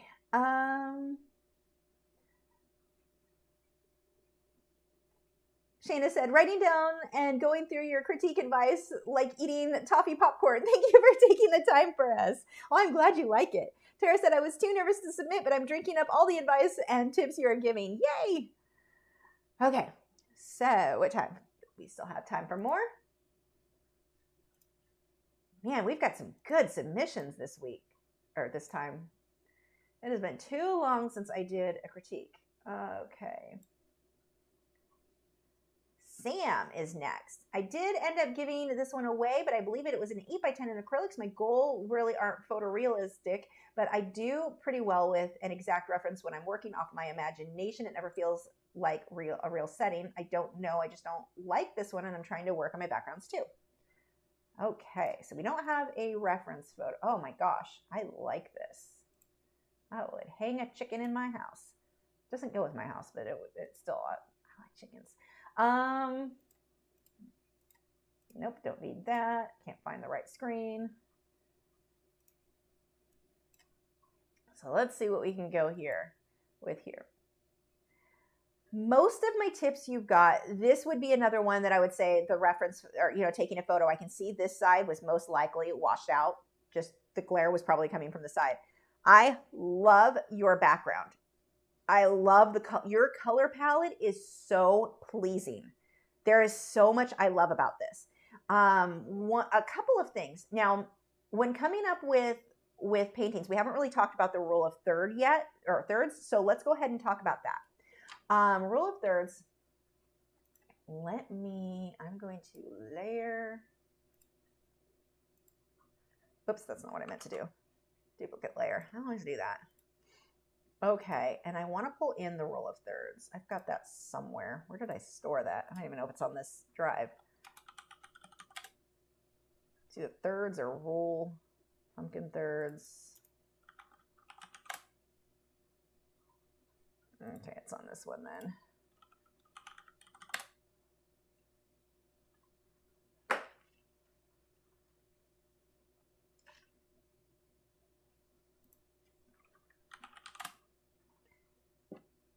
Give me one sec. There we go. I found it. I don't know why. I never remember. I use it all the time. Why don't I put it in the right folder? Okay. So let's just go ahead and make this guy the right. I'm not hitting the right button. I hear Nugget in there peeping. He's covered right now. We made him sleep in since I was live streaming, and I share a wall with the chicken room. By chicken, we have a parrotlet, a cockatiel, and Indian ringneck. So they're more nocturnal. They stay up late with us. But Nugget, I can tell he hears me talking. He wants to wake up. He's in there going, beep, beep. You guys care, I know. Okay, let's drop this down. I'm not going to worry about this too much. So with this one, there's so much that is appealing. Your brush strokes, I freaking love. Now this is more Impressionism. This is a great example. And I kind of like that this one came out next because it's your brush strokes and all of that are wonderful. Now there are a couple of things that I would adjust. One, see this line? Is my mouse showing here? Yeah. Okay. See this line, how it goes straight by his face. I would have either a bigger gap there or let these trees fade down a little bit in here. It's a little bit, he looks like he's got this glow around him, a very square-like glow, if that makes sense. So that would be one thing I would change. The other thing is just kind of focusing on the rule of thirds on this one. His crest or whatever, his floppy red skin hat, I don't know what you call that. I love chickens. Apparently I've never owned one. Not that kind of a chicken. But oh, Joseph said, grab layer and layer dock and drag down plus sign bottom, oh, blah, blah. It's too much work. You are right. I am going to say it's too much work. There are so many ways to do Photoshop better than what I do. I have to. It was one of those, I'll figure this out on my own. So I do things the hard way all the time. I think it drives Joseph crazy because he actually knows how to use Photoshop. So anyway, I'm a good example of you don't need to know how to do a lot to do a lot. So with this guy, his crusty head flappy head hat is way too close to the touch of that top of that canvas. Like it is either make it go off the page or be inside more. Sorry, itchy eye. So that way, Barrett videos is skin hat. I choked on my drink. That is going to be my first bit of advice there. And if we pull the rule of thirds in, look how we can shrink him down and make him fit a little bit. Actually, I have a better idea. Let's see what happens. I mean, we want our subject to be large, but I just feel like he could be a little less or fit a bit better. And I could be wrong. This is one of the things I like about doing Photoshop with or doing this stuff in Photoshop. I want to find out before I hit the canvas because sometimes the rule of thirds doesn't look the best. Sometimes it's better to violate the rule of thirds, throw it away, and make the artwork look good.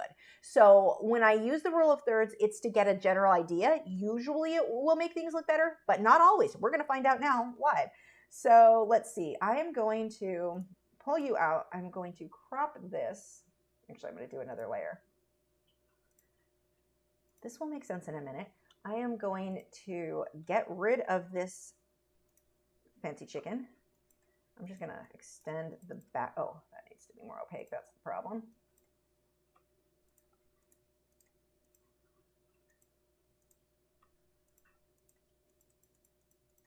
I'm not saying that my background is perfect. I just want to kind of get rid of some of this and we can use that to see if this even works.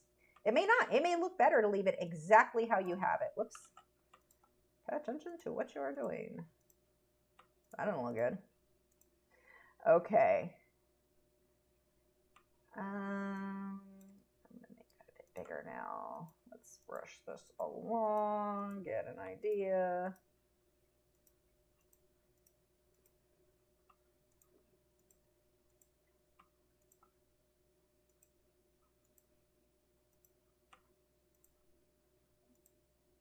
What I'm doing is just kind of, I'm making it look like crap is what I'm doing. But I'm shrinking up the rooster so that when I come back through, we've got just something in the background that I don't have to sit there and repaint.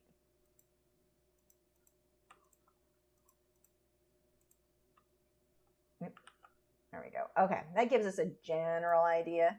Now I'm going to push you back. You are going to get chopped. This is the messiest job that I have done in a very long time, which is saying something. So like his feet go off the page, which actually kind of works on this. That looks better than his little skin hat. Let's move, like being so close.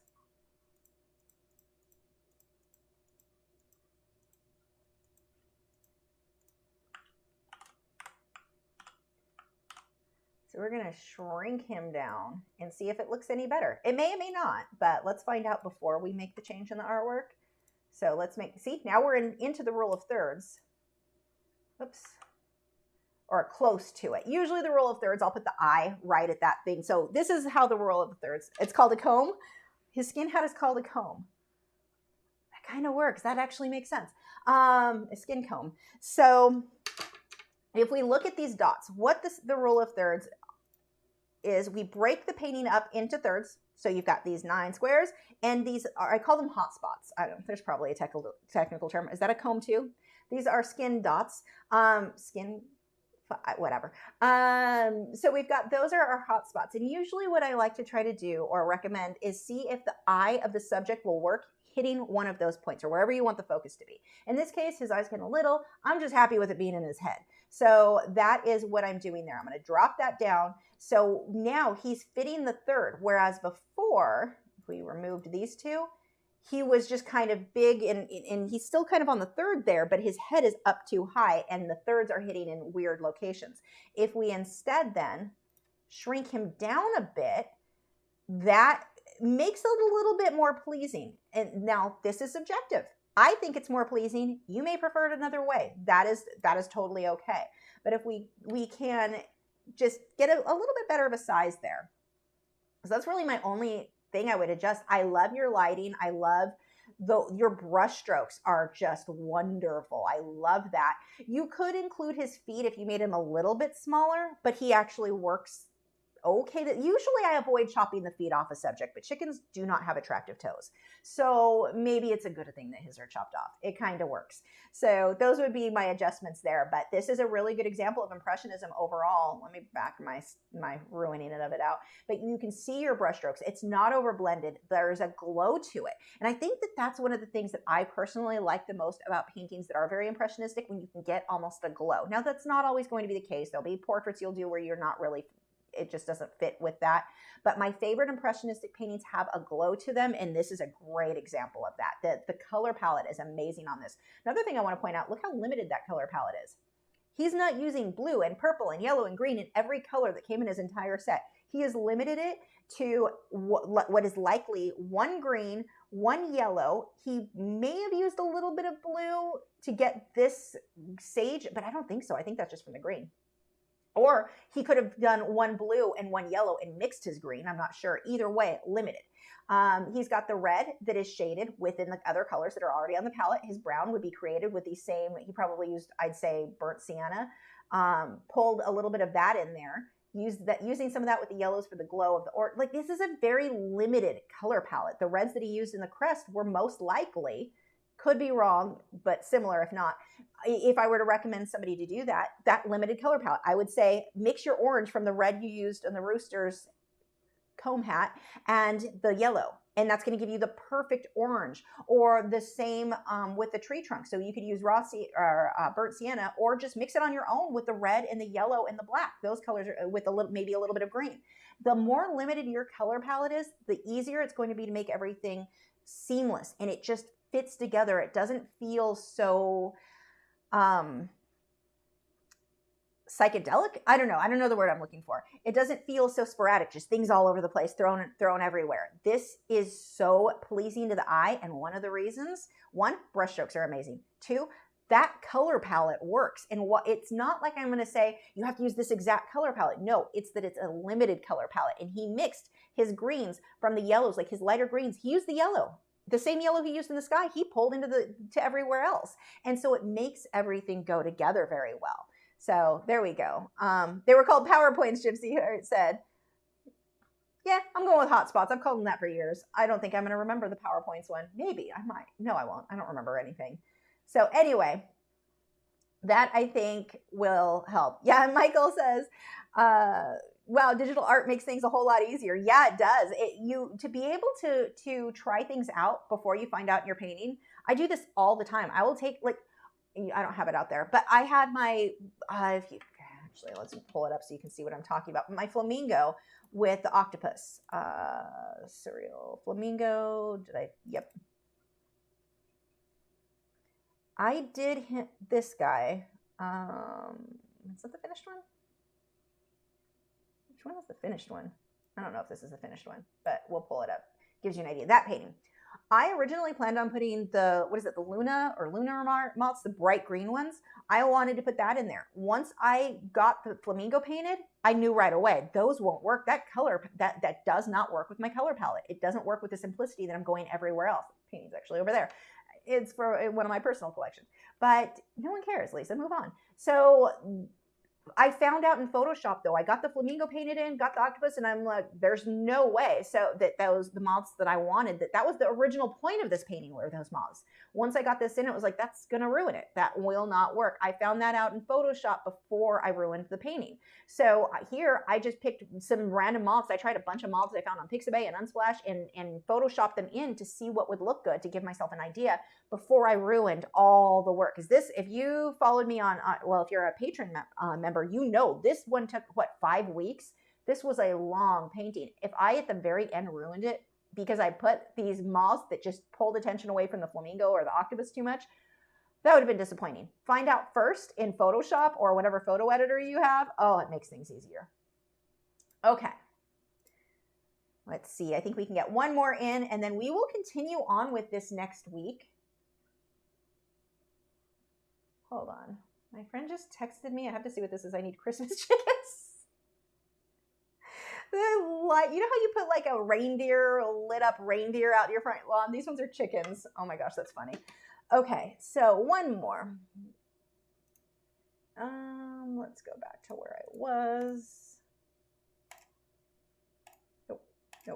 Nope. There we go.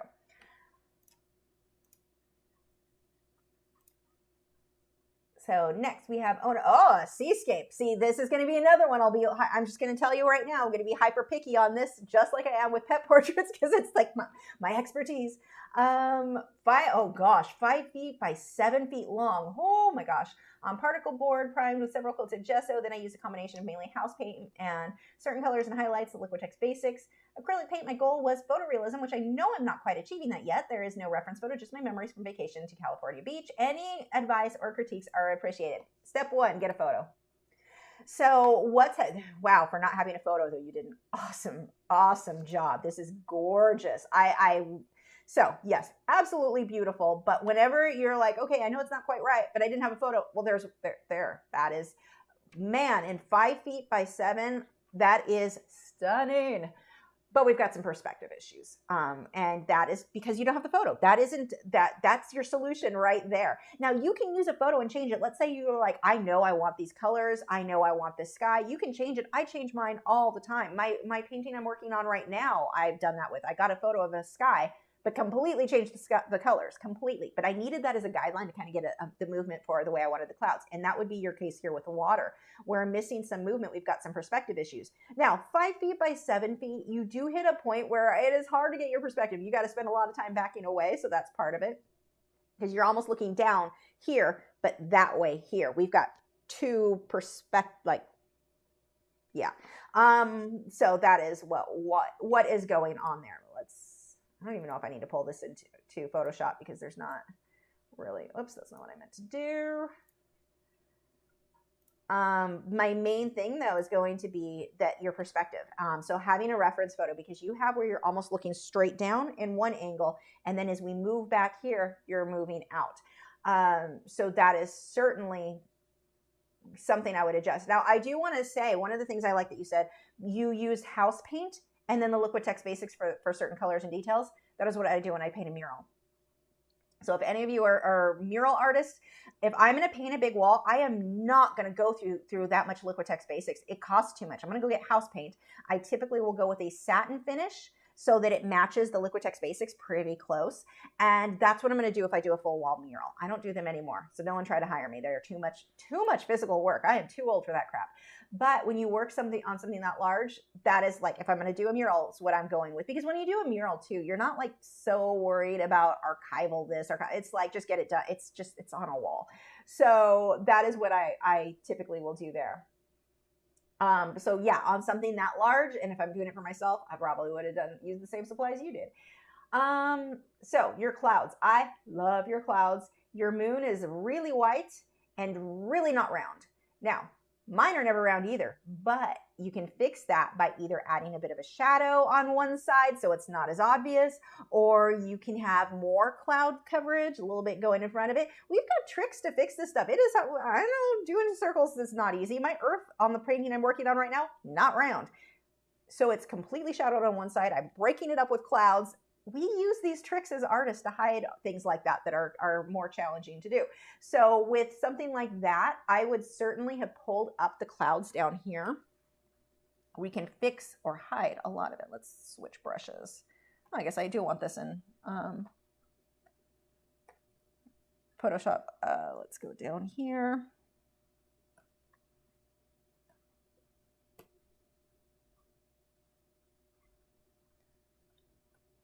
Pull that in front of the cloud, the bottom of the moon some. Break that up. It makes it not so obvious. It doesn't even need a lot. It's just now not quite so obvious. It's not perfect. The other thing, get some shadows in there. So on that moon, we'll just take some of our sky color. I'm going to switch my brush out. Not that big.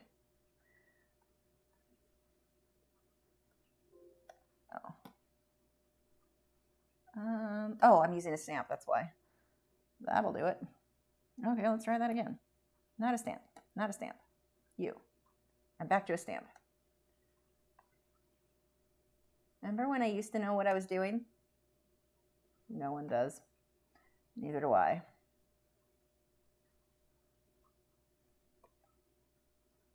Too much. But if we create a bit of a shadow on part of the moon, I mean, I get that you want this nice full moon, but look at how we can break that up just a bit.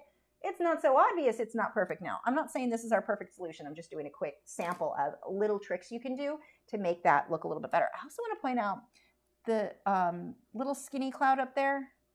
That's not our favorite cloud. Let's thicken that up. The little straight line, like these ones are great. I would thicken some of this up just a bit. If you're going to pull that, this is a terrible example, but kind of thicken him up a little bit. Take your cloud from down here and throw that up there like a straight line. You almost get like a snake-like look in the clouds, and I'm not saying they don't ever do that, but in a painting, it looks a little odd, so we'll fix that. Let's see. Let's go on with some other things.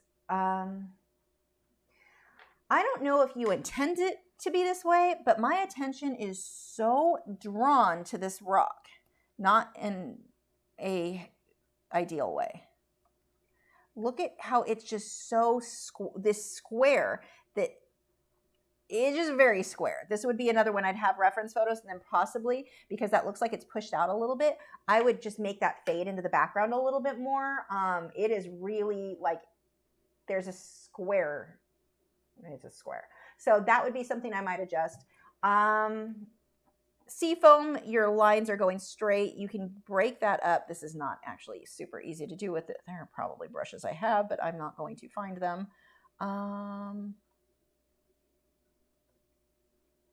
But break it up by more dotting. This is not a good example. Actually, I probably have examples on here. Hold on. Let me see what I've got. I'm trying to think what paintings I've done a wave of lately. But it'll take me too long to find it. We're already going to be wrapping this up. But break up. Having a reference photo would have helped. Like, see how this is super clean? And this is, again, these straight lines here. Usually what you're going to want to do, actually, which one is it? When have I done a wave? I'm trying to think. I've probably, let me see if I've got any on here.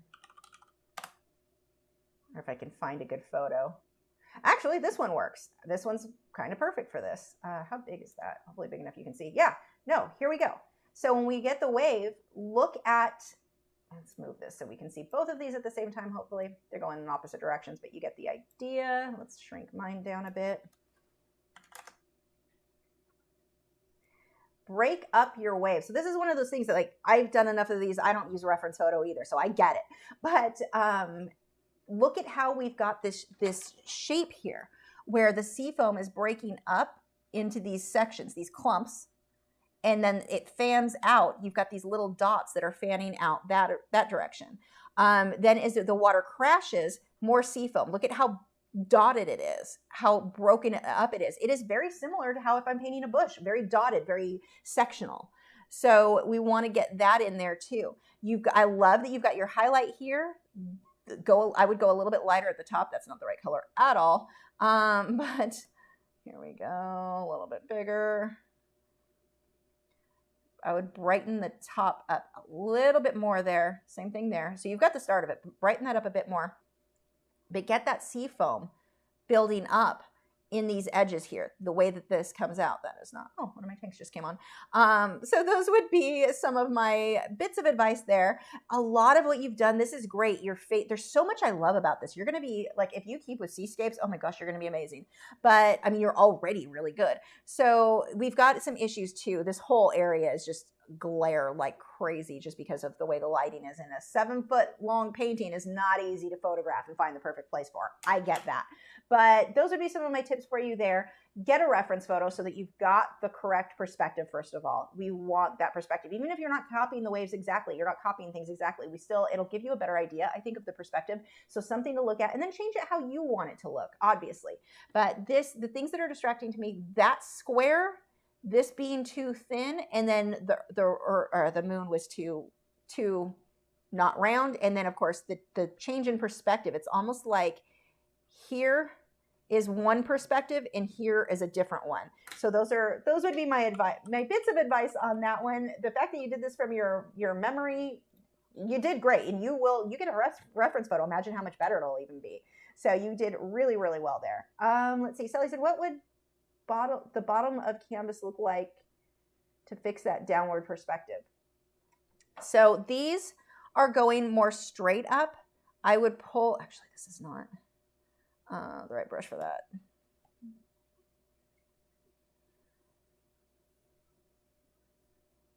Straightened out this way, and these bits of seafoam, instead of, actually, hold on, that's actually a good question, and I do want to show you. So let's do this. Layer, duplicate layer. And I'm going to just paint over this really quick.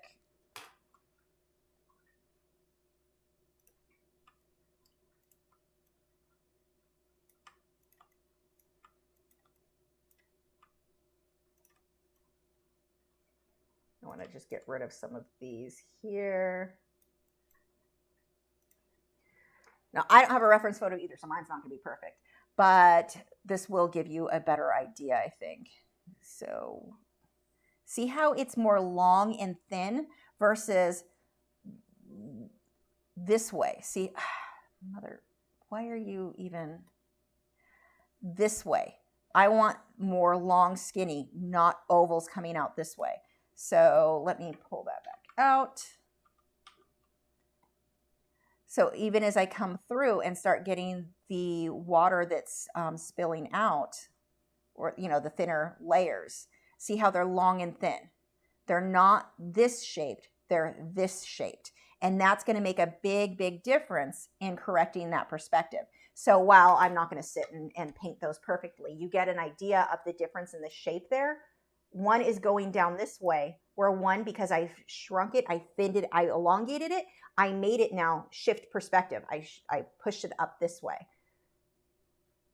Rob said, thanks for taking the time to do this. Thank you. Kathleen said, so glad I found this channel. It's wonderful to get such great advice and be inspired by all the artwork of people that submitted. Thank you. Thank you for joining. Thank you for everyone who watched. Please share this video. If you know other artists that could benefit from watching this, please share it with us. YouTube is not really good about, I don't do a lot of drama. Drama stuff tends to perform better. There we go. So if you can share it with anyone who you think would be interested in this sort of thing, let me know, or share it, let them know. I will have another, we're going to do this again because I've got more submissions over next Friday. If you want to submit, I mean, we can do an ongoing thing of critiques. I do want to get a lot of them done because it's been like a year since I did them. So yeah, we definitely are going to be doing quite a few of these coming up here.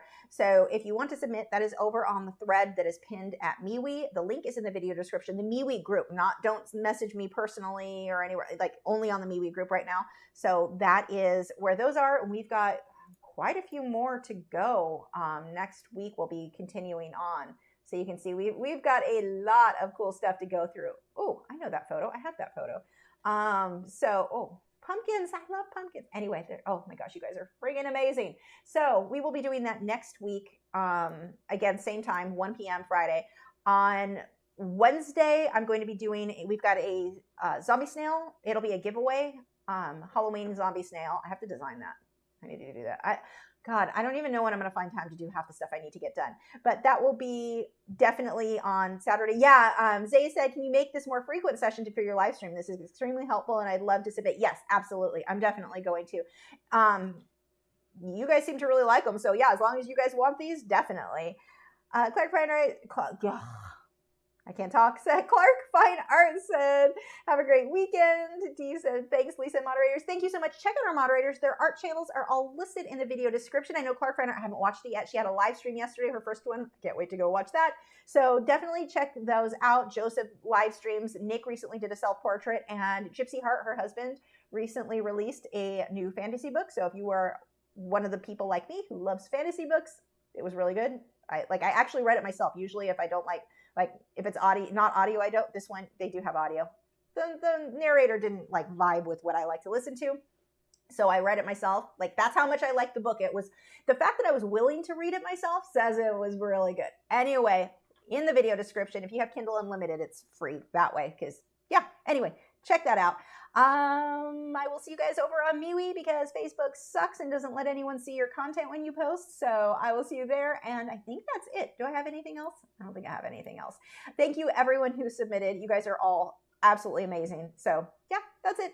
I'll see you guys this week on MeWe, and I will have updates. Sunday, I should have the update, I hope, for the marine painting I'm doing. It's big. It's my favorite painting right now ever. So that should be up on MeWe on Sunday. I think that's it. I'm rambling. I'll see you guys later. I'm going to go take a nap. Bye.